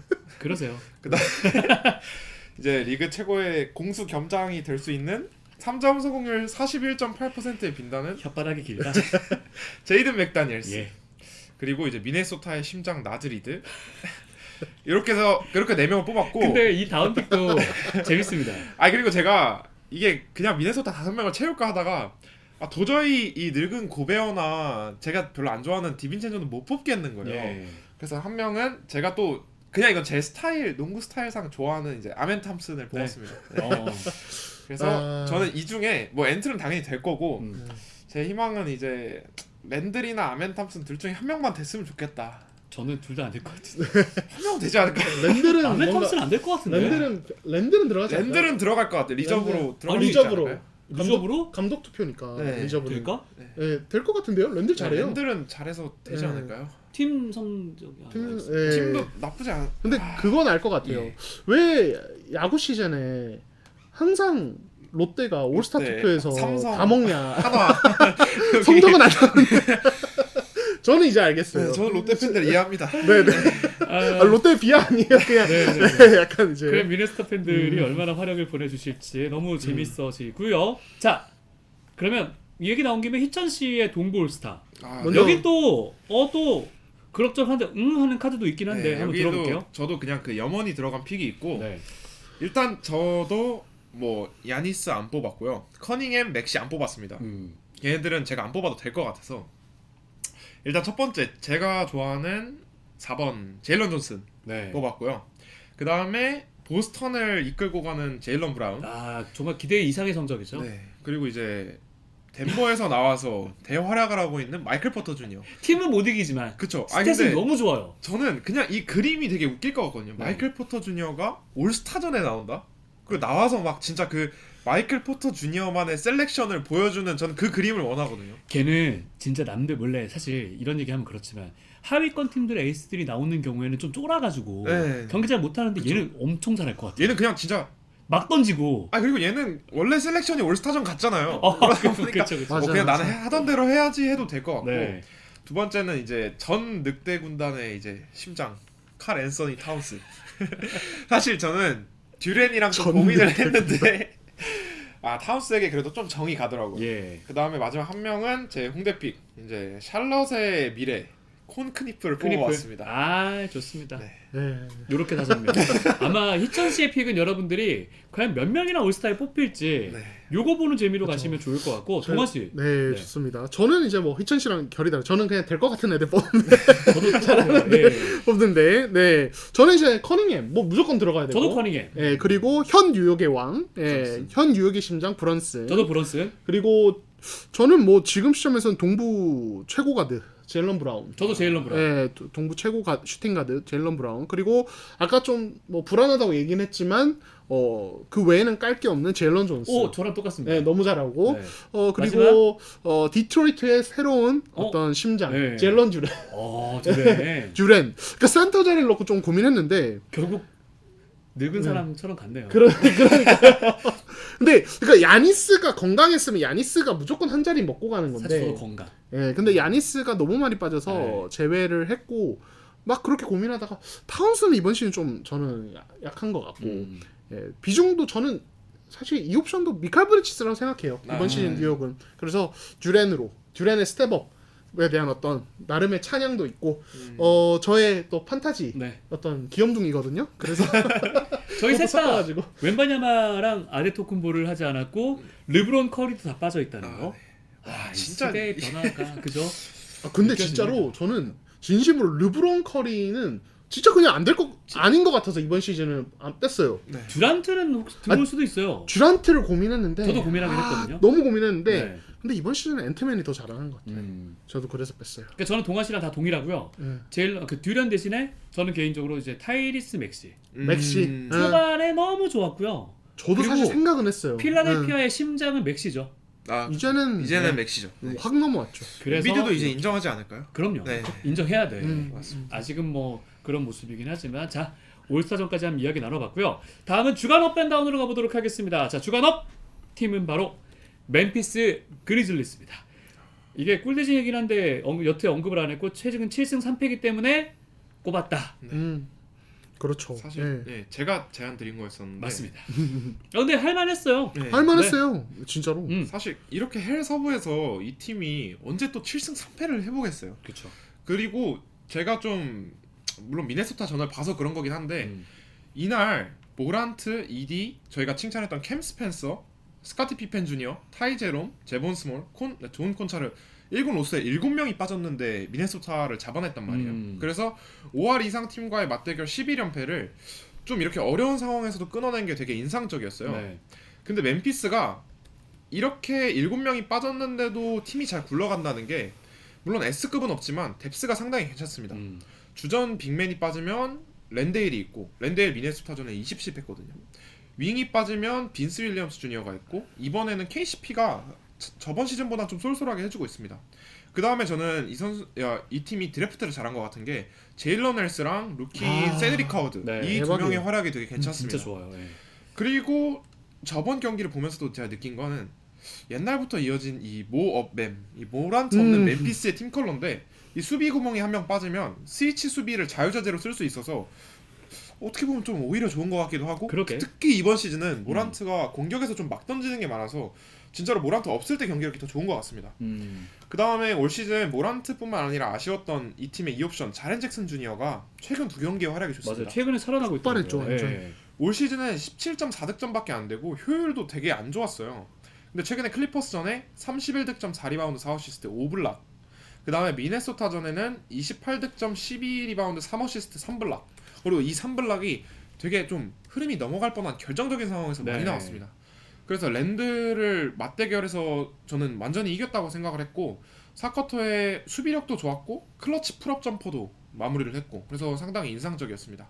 그리고 저는 이 팀을 업팀으로 꼽은 이유 중에 하나 더 있는 거는 기대할 요소가 좀 있습니다. 제기디 저희가 다루려고 했었잖아요. 그렇죠. 제기디가 지금 빠져있는데 부상이요? 네, 제기디가 1월에 다시 돌아온다고 합니다. 이 선수가 평균 11.12바운드를 냈고 이 선수 덕분에 멤피스가 경기당 리바운드 2위 팀이었어요. 그래서 이 면보를 다시 보여줄 수 있지 않을까 싶고 모란트가 예를 들어 이번 시즌에 트레이드가 안 됩니다. 만약 안 되고 계속 별로라고 해도 타이 제롬과 스카티 피펜 주니어가 1월에 또 돌아옵니다. 이렇게 돌아오면은 백코트진도 저는 충분히 경쟁력이 있다고 생각을 합니다. 왜냐면 저번 시즌 그냥 플레이오프 때 스카티 피펜 주니어 활약이 완전히 기대 이상이었거든요. 맞아요.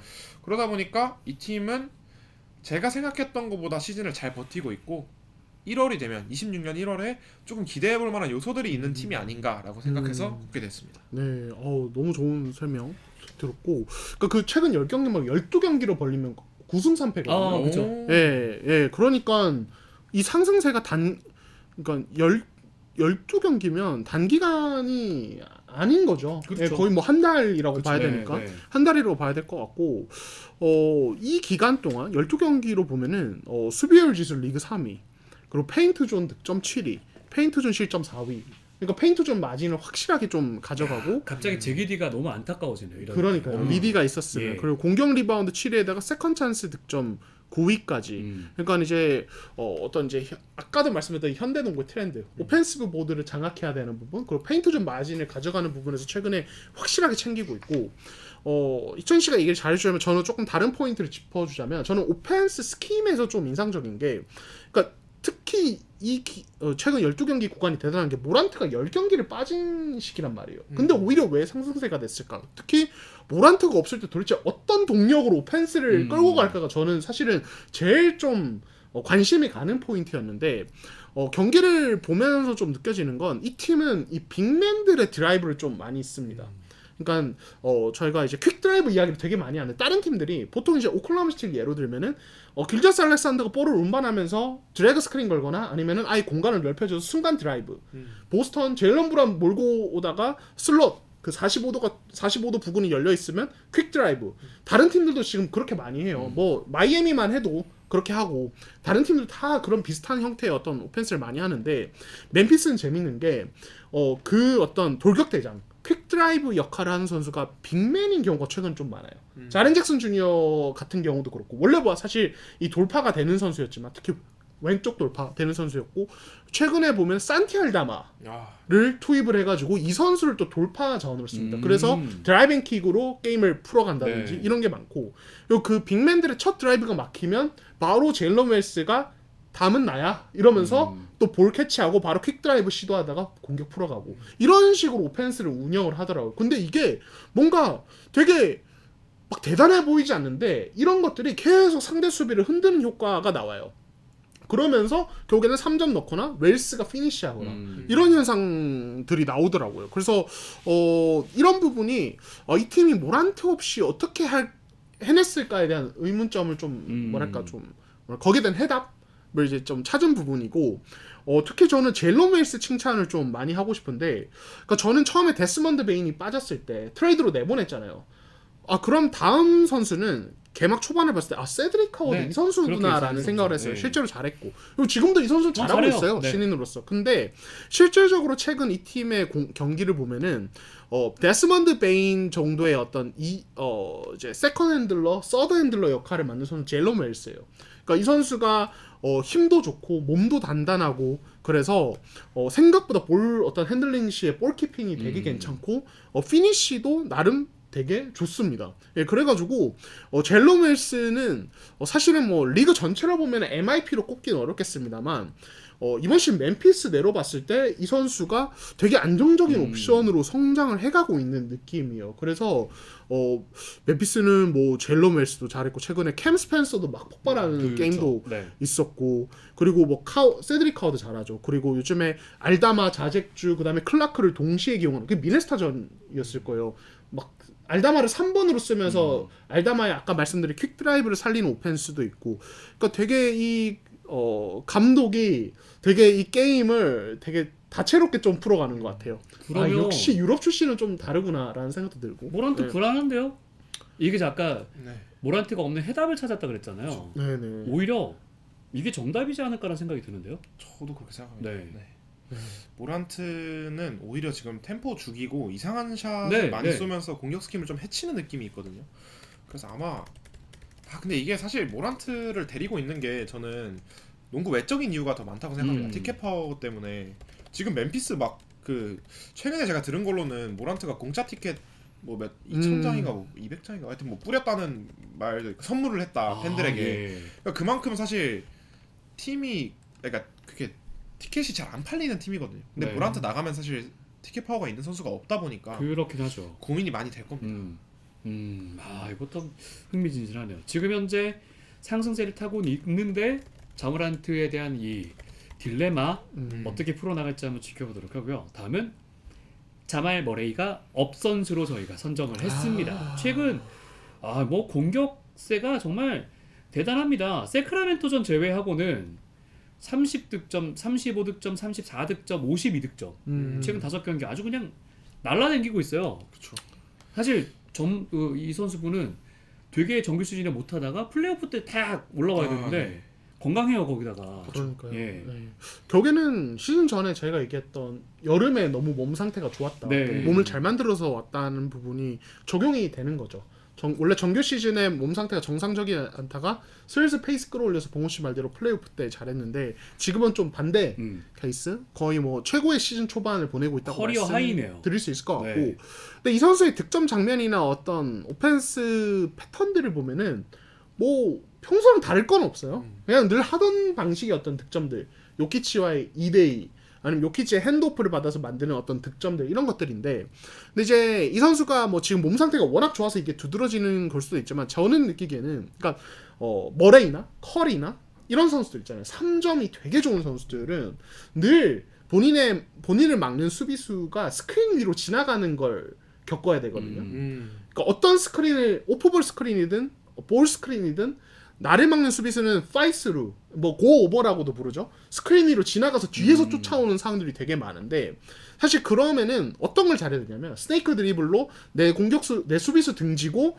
미드레인지에서 무슨 드리블을 하죠? 그 갑자기 이름이 생각나요. 호스티지 드리블로 거기서 미드레인지 게임을 한다든지 아니면은 커리처럼 그렇게 하다가 갑자기 쑥 타이밍 잡아서 림을 어택한다든지 아니면은 거기서 상대 수비가 흔들리면은 동료에게 연결한다든지 이런 것들을 잘해야 되는데 요즘 자말 머레이는 거기서 그냥 효율이 너무 좋아요.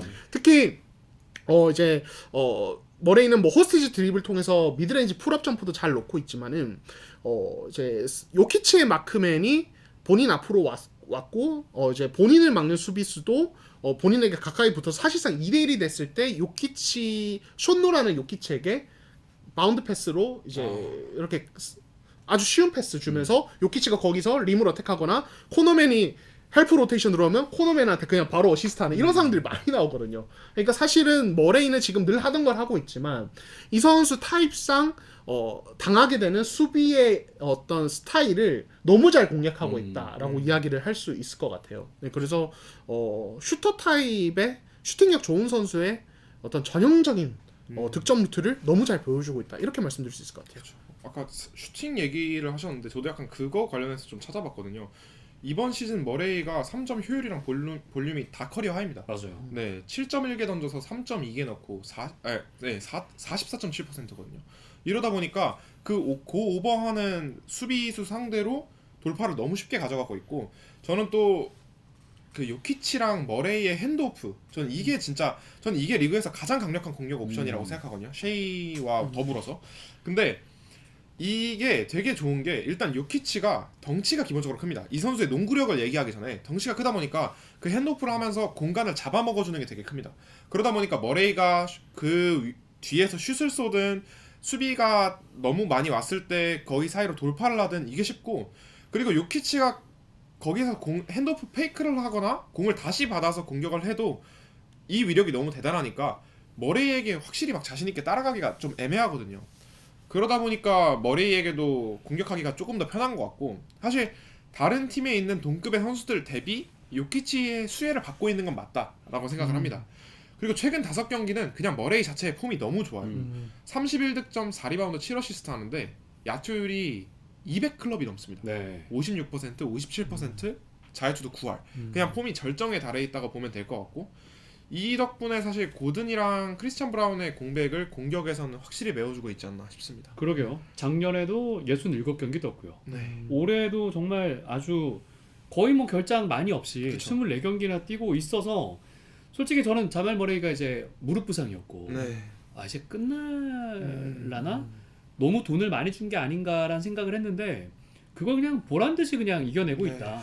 작년에 욕먹던 요키치 옆에 남자들이 네. 희천 씨는 아예 올스타로 뽑았고 예. 마포즈를 자말 머레이는 우리가 이렇게 업으로 극찬을 하게 되니까 그리고 에런 고든이 야. 사실 덴버의 상승세를 초반에 이끌었고. 예. 아니 덴버 멤버 좋았네요. 그러네요. 무슨 그런 우승했지. 멤버 좋았네. 뭐 요키치 혼자 고생하는 팀이 아니야. 그러게요. 근데 그 남은 3명이 다 부상을 달고 있잖아요. 그렇죠, 그렇죠. 맞아요. 햄스트링 아픈 그 고든이랑. 그리고 죄송한 얘기지만 머레이 언제 놓을지 몰라요. 맞아요. 머레이는 사실 언제든 다치지. 근데 제가 개인적으로 머레이의 컨디션을 판별하는 법이 있거든요. 경기에 딱 봤을 때 이 선수가 몸이 좋잖아요. 그러면은 빅맨을 부릅니다. 빅맨을 불러서 자신 있게 미스매치 헌팅을 하는데, 그것도 3점을 쏘는 게 아니고 리머텍을 해버립니다. 네. 근데 이 선수가 몸 상태가 조금 안 좋거나 부상이 있잖아요. 그러면은 빅맨을 불러도 거기서 드리블 돌파를 못 짓고 3점으로 올라갑니다. 저는 그걸로 구분을 하는 편입니다. 네. 알겠습니다. 자, 자말 머레이 저희가 업선수를 한번 꼽아봤고요. 다운 팀으로 한번 가보도록 하겠습니다. 다운 팀은 미러키 벅스입니다. 이거 저부터 얘기할까요? 네. 벅스가 얘기해 주시죠. 사실 이 동부의 쟁쟁한 후보들을 제치고 다운 팀에 온 거는 저는 브루클린 상대의 이 45점 차 패배. 그 90점도 못 넣었죠, 그날. 네, 82대 127로 졌거든요. 이거는 진짜 G리그 팀이랑 붙어도 이 정도는 사실 나면 안 되는데, 근데 이게 더 문제는 누구 한 명이 터진 게 아니고 브루클린의 9명이 두 자릿수 득점을 했습니다. 네. 미러키 수비가 진짜 쿤보 나가고 더 개판인데, 디펜시브 레이팅이 21위로 117이고요. 일단 계속 말씀드리는 리바운드 마진이 전혀 개선이 안 되고 있습니다. 디트로이트전 리바 36대 52. 이게 12분 4쿼터 경기에 리바운드를 36개밖에 못 잡았다는 게 진짜 말이 안 되는 거거든요. 그리고 브루클린전에도 37대 43. 진짜 처참합니다. 그래서 근데 이 팀이 더 문제는 스팟업 효율 자체는 리그 최강입니다. 리그 1위입니다. 1위. 슈팅은 좋아요. 네, 야투율은 진짜 극대화한 팀인데 공격 리바운드 꼴찌고, 뭐 이거는 뭐 당 리버스 감독이 세이프티 강조하면서 우리는 턴오버 유발을 하자 이런 걸로 하고, 공격 리바운드는 우리가 어차피 참여해도 경쟁력이 없으니까 하지 말자라고 한 건 이해가 되는데, 그러면 박스아웃 잘해서 수비 리바운드라도 따야 되는데 그것조차 지금 평균 이하의 팀인 거거든요. 꼴찌. 네, 그래서 이거는 저희 그 다이제스트 그 불꽃의 선생님이 게시물로 써주신 글이 있는데, 지금은 포지션 싸움이 대세인데 이 팀은 트렌드의 정반대다. 그러니까 휴스턴 로켓츠와 미러키 벅스가 정확히 대척점에 있는 팀이라고 말씀을 하셨거든요. 그래서 야투 효율에 집중을 하는데 이 방식은 그 유타 재즈가 부각되었던 21 시즌 그 고베어랑 그 미첼이 있을 때 요때는 슬로우 템포로 고효율 농구를 하자. 이때까지는 먹혔습니다. 정규 시즌을 1위로 마무리했었잖아요. 근데 지금은 이 시대가 간 거죠. 그러니까 피지컬이 돋보여야 되고 역동적이어야 되고 이러면서 포지션을 한두 개라도 상대보다 더 따와야 되는데 그게 안 되다 보니까 지금 뒤처지고 있고, 그리고 그나마 긍정적인 걸 뽑자면 저는 케빈 포터 주니어가 복귀를 한 게 그래도 백코트진의 사이즈가 조금 더 올라간다고 생각을 하거든요. 이 선수 폭발력도 있고 앞선 사이즈 문제도 어느 정도 해결을 해줄 수가 있고, 그 완전히 대패를 했던 브루클린 제외 나머지 12월 경기는 26득점, 20득점, 32득점, 18득점 했고 어시스트도 평균 9개 가까이 해줬습니다. 그러니까 이 선수가 사실 지금 쿤보가 없을 때 재능 측면에서는 그나마 미러키에서 제일 나은 선수 같은데, 다만 이 선수도 이 경기에서 진입하는 게 한번 막혀버리면 야투율이 확 떨어집니다. 그러니까 그만큼 기복이 있는 선수라 사실 이 선수가 한 팀을 이끌고 갈 정도의 실링은 아니라고 생각을 그렇죠. 해서 네. 좀 미래가 어두워 보이고, 네. 지금 쿤보 트레이드 안 되게 잡으려고 막 갑자기 뭐 포트랜드 제라미 그랜트를 데려온다 이런 썰이 있는데 도감썰 계속 돌더라고요. 저는 이건 아닌 것 같습니다. 네. 왜 굳이 제라미 그랜트를? 근데 뭐 미러키에 대해서는 희천 씨가 제가 지적하려는 포인트를 너무 잘 짚어주셨는데 트렌드가 정확하게 반대에 있어요. 예, 진짜 골든스테이트랑 똑같아요. 네, 골든스테이트는 이제 오펜스 세팅의 어떤 오펜스 스킴이 트렌드를 못 찾아가는 측면이 제일 커요.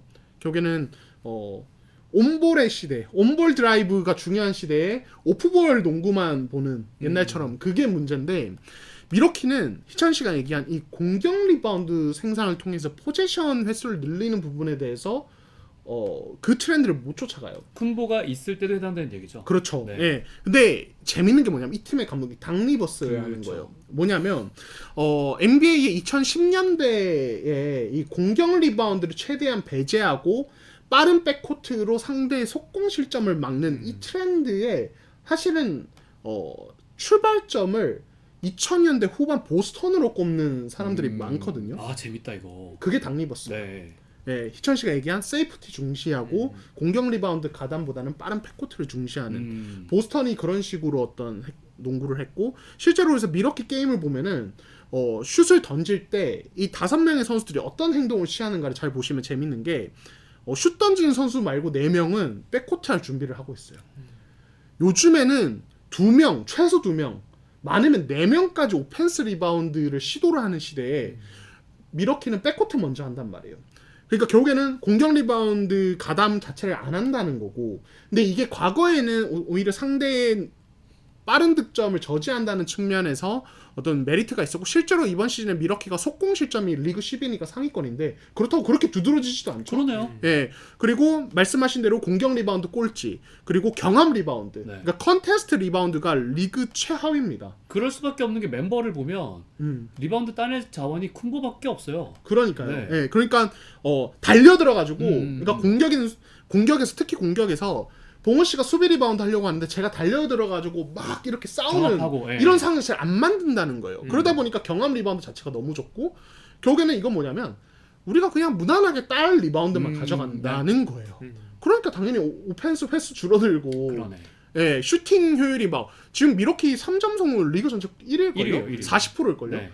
3점을 40%를 넣는데도 근데도 이렇다. 예, 이렇다는 건 그러니까 그만큼 트렌드가 바뀌었다는 거예요. 진짜 트렌드의 변화를 정말 절실하게 느끼네요. 그러니까 당 리버스도 결국에는 야. 스티브 커와 비슷한 시대를 풍미했던 지도자인데, 결국에는 두 감독 다 이제는 이제 이 변화에 발맞춰 가지 못하고 트렌드를 좀 밀렸고, 지금 트렌드를 주도하는 감독은 그런 측면에서는 이메 우도카나 네. 아니면은 보스턴의 조 마줄라나, 아니면 심지어 오히려 더 옛날 감독인 마이크 브라운의 뉴욕이 또 그 트렌드에 따라갔죠. 네. 그래서 그 부분에서 마이크 브라운은 그러네요. 이번 시즌 끝나고 결과에 따라서 좀 재평가를 받아야 되는 지도자인 거죠. 네. 뭐 올해 감독상도 탔었잖아요.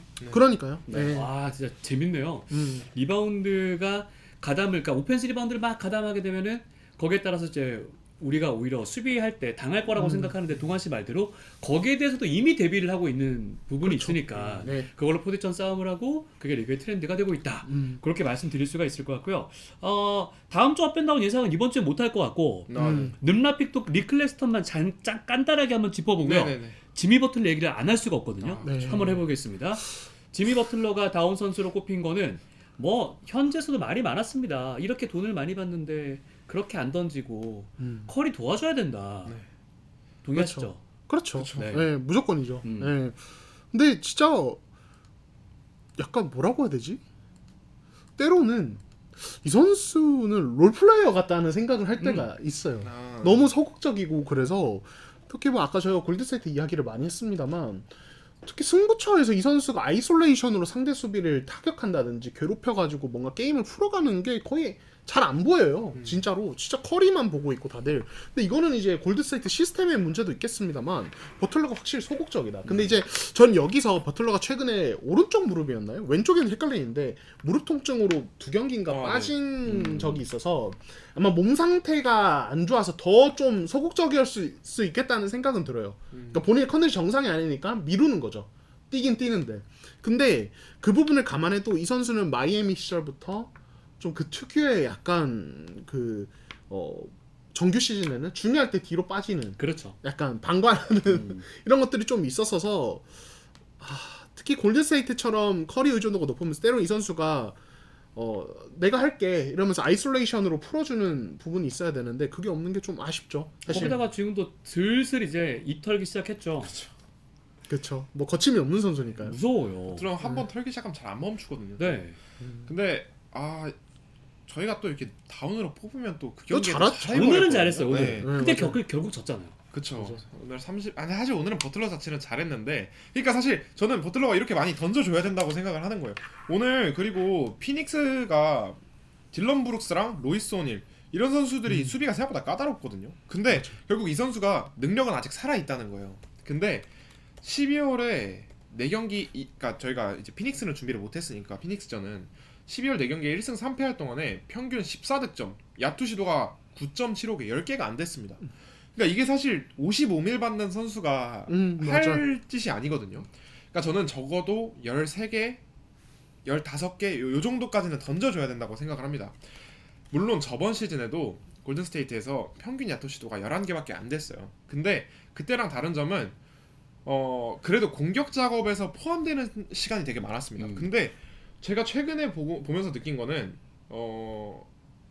버틀러가 공격 작업에 아예 그 거쳐가지 않는 포지션들이 조금 늘어났다고 봤거든요. 그리고 제가 이거는 그 박스 스코어를 이제 공홈에서 찾아본 건데 버틀러가 21득점 이상을 한 경기에서 10경기 동안 7승 3패였습니다. 그러니까 결국 커리만 힘내서는 이제 어려운 팀이라는 거죠. 그렇죠. 그래서 골든스테이트가 더 많이 그러니까 골든스테이트에서 버틀러가 좀 더 많이 해줘야 되지 않나 싶고 근데 이제 입을 좀 슬슬 털기 시작하는 게 이게 좀 불안한 징후긴 합니다. 근데 사실 지금 나이에 이제 입 털면 더 갈 때도 사실 애매할 텐데. 낙인 찍힐 수 있어요. 그렇죠. 네. 그렇죠. 사실 네. 골드스테이트가 처음 데려올 때도 그거를 우려를 했다고 네. 하죠. 이 네, 선수가 네, 네. 팀 케미스트리를 자꾸 항상 끼고 다녔으니까. 예, 무너뜨리는 부분. 근데 그게 뭐 벌써 이제 슬슬 나오고 이미 드레이먼드 그린만으로도 벅찬데 자꾸 팟캐스트에서 뭐 얘기. 예. 근데 이 선수가 미네소타에 있다가 미네소타도 끝이 안 좋았잖아요. 그러다가 나갈 때는 또 나가고 나서 또 잘했고 마이애미에서 막 태업하고 나와서 골스에서 바로 잘했고. 근데 지금은 안 되거든요. 이제 나이가 그런 나이가 아닌데 다시 한번 마음을 잡고 잘 해봤으면 좋겠습니다. 오늘 경기처럼. 네. 그러니까 제가 봐도 야투 시도가 너무 적어요. 아까 이제 10개가 안 된다고 했는데 제가 아까 칭찬한 멤피스의 젤로멜스가 메인 핸들러도 아닌데 9.7개 뭐 이렇게 던지거든요. 그러니까 버틀러는 그 정도 딱 던지는 거예요. 네. 되게 심각한 거죠, 사실은. 이게 아무리 포지션을 못 가져가는 팀이라고 해도 너무 작은 거예요. 그러니까요. 그래서 네. 버틀러가 막상 그 스탯 보면은 효율은 되게 늘 좋아요. 맞아요. 근데 이렇게 안 던지고 효율 좋으면은 뭐 의미 의미 있나요? 없죠. 예, 그러니까요. 그냥 버틀러가 전면에 나서줘야죠. 이제는 뭔가 해줘야 될 것 같아요. 네. 좋습니다. 자, 자, 짧게 이제 네. 늠라픽 니클렉스턴만 한번 다뤄보도록 하겠습니다. 저희가 원래 필리포스키를 다루려고 네. 했는데 필리포스키는 다음 주에 좀 네. 다시 한번 진하게. 네. 네. 유타의 필러포스키 아마 아실 거예요, 여러분. 네네. 아시죠? 아시죠? 네. 자, 클렉스턴 얘기 한번 짧게 한번 해보도록 하겠습니다. 네네. 이제 요지는 그거였어요. 패싱 빅맨으로서 아주 떠오르고 있다. 트리플 네. 더블도 했다. 근데 희천 씨가 아주 저희끼리 있을 때 중요한 얘기를 했거든요.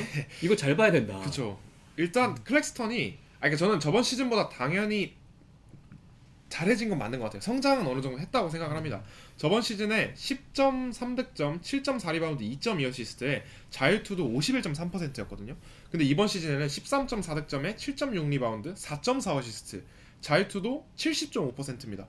그러니까 일단 빅맨들이 되게 약점으로 드러나는 이 자유투 성공률을 많이 올렸다는 게 올렸네. 고무적이고 네. 그러니까 획득하는 개수 자체도 2.2개에서 4.5배 2배가 됐어요.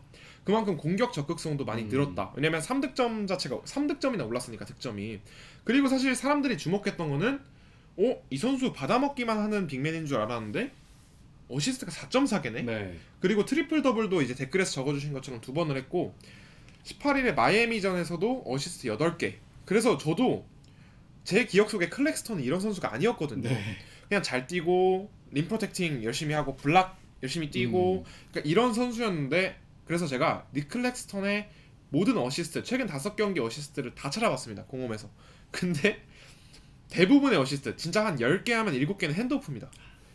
그러니까 그러고 네츠의 공격 플레이 타입 기록을 찾아보니까 브루클린 네츠가 핸드오프 포지션이 10.2 리그 압도적으로 1위입니다. 그러니까 2위인 유타 재즈가 7.6이에요. 그러니까 차이가 엄청나게 크거든요. 그래서 닉 클렉스턴의 대부분의 어시스트는 45도 그러니까 엘보나 탑에서의 핸드오프 그리고 간간히 그 나머지 한두 개 어시스트가 커딘에 들어가는 마이클 포터 주니어에게 가는 어시스트였고 그러다 보니까 플레이메이킹 빅이라고 말하기에는 아직 조금 부족하지 않나. 그냥 지금 네츠가 안정적인 핸들러가 없는 상황에서 원래 핸들러가 좀 부족할 때 한 번씩 거쳐가라는 의미로 핸드오프를 많이 쓰거든요. 그러다 보니까 이 팀 상황에서 클렉스턴이 맡은 역할이 이런 건데 그래도 이 역할 정도는 잘 담당해주고 있다라고 생각을 하고 마이클 포터 주니어와 합이 되게 잘 맞습니다. 전체 패스의 24점 몇 프로 그러니까 4분의 1이 마이클 포터 주니어한테 가고 완전 그러네요. 네, 경기당 9.7개의 패스가 마이클 포터 주니어한테 갑니다. 네. 그러다 보니까 지금 1옵션이 마이클 포터 주니어인데 이 선수와 합이 잘 맞는다. 그래서 요 점 자체는 긍정적이라고 생각을 합니다. 네, 그래서 지금 트레이드 시즌에 막 이제 루머가 돌잖아요. 골든 스테이트와 쿠밍가 골자의 트레이드 썰도 있고 그 다음에 요거는 조금 신박했는데 보스턴과의 앰퍼니 사이먼스 골자로 트레이드가 있습니다. 그래서 보스턴 가도 잘 맞긴 할 것 같아요. 네, 그래서 저는 이제 희찬 씨가 얘기를 잘 해주셨는데 근데 이 팀 오펜스 브루클린 경기 다들 한 번씩 보시면은 뭔가 쎄함을 느낄 수 있어요. 뭐예요? 뭔지 아세요? 저는 바로 느꼈는데 네. 마포즈 활용 방식이나 클렉스턴 말씀하신 클렉스턴을 어떤 엘보 터치를 활용해서 네. 나오는 핸드오프 게임의 패턴이 덴버랑 똑같아요. 오. 진짜 똑같아요. 그냥 이제 것 액션이라고 하죠. 빅맨이 볼 잡고 있고 한 명 스크린 그 다음에 쭉 그거 타서 네. 2명 스크린 받아서 핸드오프하는 이제 뭐 그 줌 액션을 이제 네일 부근에서 하는 어떤 네. 형태인데 그거나 아니면 페아 액션이라고 하죠. 과거에 페아 스토야코비치를 네. 활용하기 위해서 썼던 네일 부근에서의 액션 이거 전부 덴버가 하던 거예요. 마포주를 위한 위해서. 네. 클렉스턴은 희생양이에요. 마포즈 팔기 프로젝트. 저 이거 진짜 높은 확률로 그럴 거라고 봐요. 이거 진짜 무조건이에요. 예, 브루클린은 지금 오늘 안 그래도 마포즈 트레이드 열려 있다는 이야기가 나왔어요. 네, 네. 그러니까 저는 이제 이거 그냥 여기서부터 개인적인 추측인데 왜냐면 그냥 오펜스를 보면 느껴지니까 브루클린은 리빌딩 팀이고 마포즈를 이 미래로 생각하지 않아요. 당연히 팔아야 돼요. 그럼요. 그러니까 시즌 전에 이제 이 팀 훈련하면서 마포주에게 당연히 코칭 스태프는 너가 원하는 액션이나 너가 편한 공격은 뭐냐 물었을 때 나 덴버에서 하던 거를 하고 싶다라고 이야기를 했을 거고 무조건 그러다 보니까 마포주가 덴버에서 하던 거 그대로 하는 거예요. 근데 마포주가 왜 이번 시즌 다르냐 뭐가 다르냐 그럼 덴버 때랑 예전에는 그럴 때 마포주는 하나의 옵션이기 때문에 그렇게 핸드오프 받고 나서 수비가 좀 터프하게 붙어서 던지면 안 됐어요. 다시 요키치 주고 빠져나가는데 지금은 그냥 다 던져요. 그게 다른 거예요. 그래서 지금 클렉스턴의 이 어시스트 높아진 부분은 희찬 씨가 너무 얘기 잘해주셨지만 마포즈 트레이드 빅카드 만들기 프로젝트의 결과물이에요. 제가 봤을 때는 클렉스턴은 여전히 스크린도 어설프고 핸드오프를 그렇게 잘하는 것도 아니고 예. 이 선수가 패스 센스가 돋보이는 상황도 많지는 않아요. 네. 그 아까 말해준 커딩 봐주는 것도 요키치가 봐주는 거랑 똑같아요. 그 액션 움직임들 이런 것들이. 그러니까 저는 이게 제가 클렉스턴을 뭐 비하하려는 게 아니라 비하가 아니죠. 너무 비슷해요. 너무 네, 비슷해요. 예, 그래서 저는 마포즈가 샷 셀렉션에 과감함을 더한 그냥 덴버에서 시즌을 똑같이 보내고 있다. 근데 그게 되게 잘 들어간다. 효율이 높고 이 선수는 그냥 거의 그린 라이트를 넘어서 무슨 라이트라고 블루 라이트라고 블루 라이트를 지금 받고 있고 네. 클렉스턴은 거기서 이제 자기의 어떤 새로운 걸 해볼 수 있는 기회를 얻고 있다라고 저는 개인적으로 평가를 하고 싶습니다. 제가 느끼기에는 마포즈 비싼 값에 팔려고. 근데 네. 그래도 그 정도로 잘 살려줄 수 있는 빅맨이라면 네. 다른 팀들도 탐낼만 하지 않을까라는 생각이 드네요. 오히려 마포주 데려가가지고 고생할 바에 연봉 너무 높잖아요. 클렉스턴 저렇게 잘 살려줄 수 있는 애야? 전술 이행 잘하는데? 오히려 클렉스턴이 더 쇼케이스가 되는 게 아닌가. 그죠. 근데 클렉스턴, 그러니까 지금 이렇게 한다고 해서 NBA 단장들이 와, 얘 이제 플레이메이킹 빅으로 발전했구나 이렇게 생각은 안 할 거예요. 근데 볼 흐름을 살리는데 요 정도면은 저는 충분하다고 생각합니다. 네. 그 다음에 원래 가진 장점도 그대로 살아 있으니까. 근데 아까 말씀드리자면은 핸드오프 포지션이 1위라고 했잖아요. PPP는 0.89로 19위입니다. 예. 그러니까 되든 안 되든 일단 해보는 거예요. 일단 해보는 네. 거네요. 그러니까 제가 이런 해석을 하게 되는 거예요. 그러네. 이거는 효율이 잘 나와서 네. 클렉슨이 발전해서 하는 게 아니라 해야 되니까 하는 거라니까요. 그렇죠. 네, 그리고 제가 이거 브루클린 비판하려고 하는데 브루클린 탱킹 팀이니까 이런 거 할 수 있어요. 마포츠 비싸게 팔아야 그렇지. 미래가 보이거든요. 장사해야지. 네, 할 만한 거 하는 거예요. 브루클린도 네. 최선을 다하는 겁니다. 그렇죠. 네. 재밌습니다. 클렉스턴 얘기 잘 들으셨죠? 네. 여러분 이렇게 또 궁금한 거 있으시면 이제 댓글도 많이 달아주시고 제가 그런 걸 소화해 드릴 수 있도록 진행을 해보도록 하겠습니다. 자, 이번 주는 이렇게 이제 마무리하도록 하고요. 다음 주에는 저희가 또 이제 진행하기로 했으니까 그 녹화 잘해가지고 여러분들께 업로드 시켜드릴 수 있도록 하겠습니다. 자, 저희는 다음 컨텐츠로 다시 인사드리겠습니다. 여러분 고맙습니다.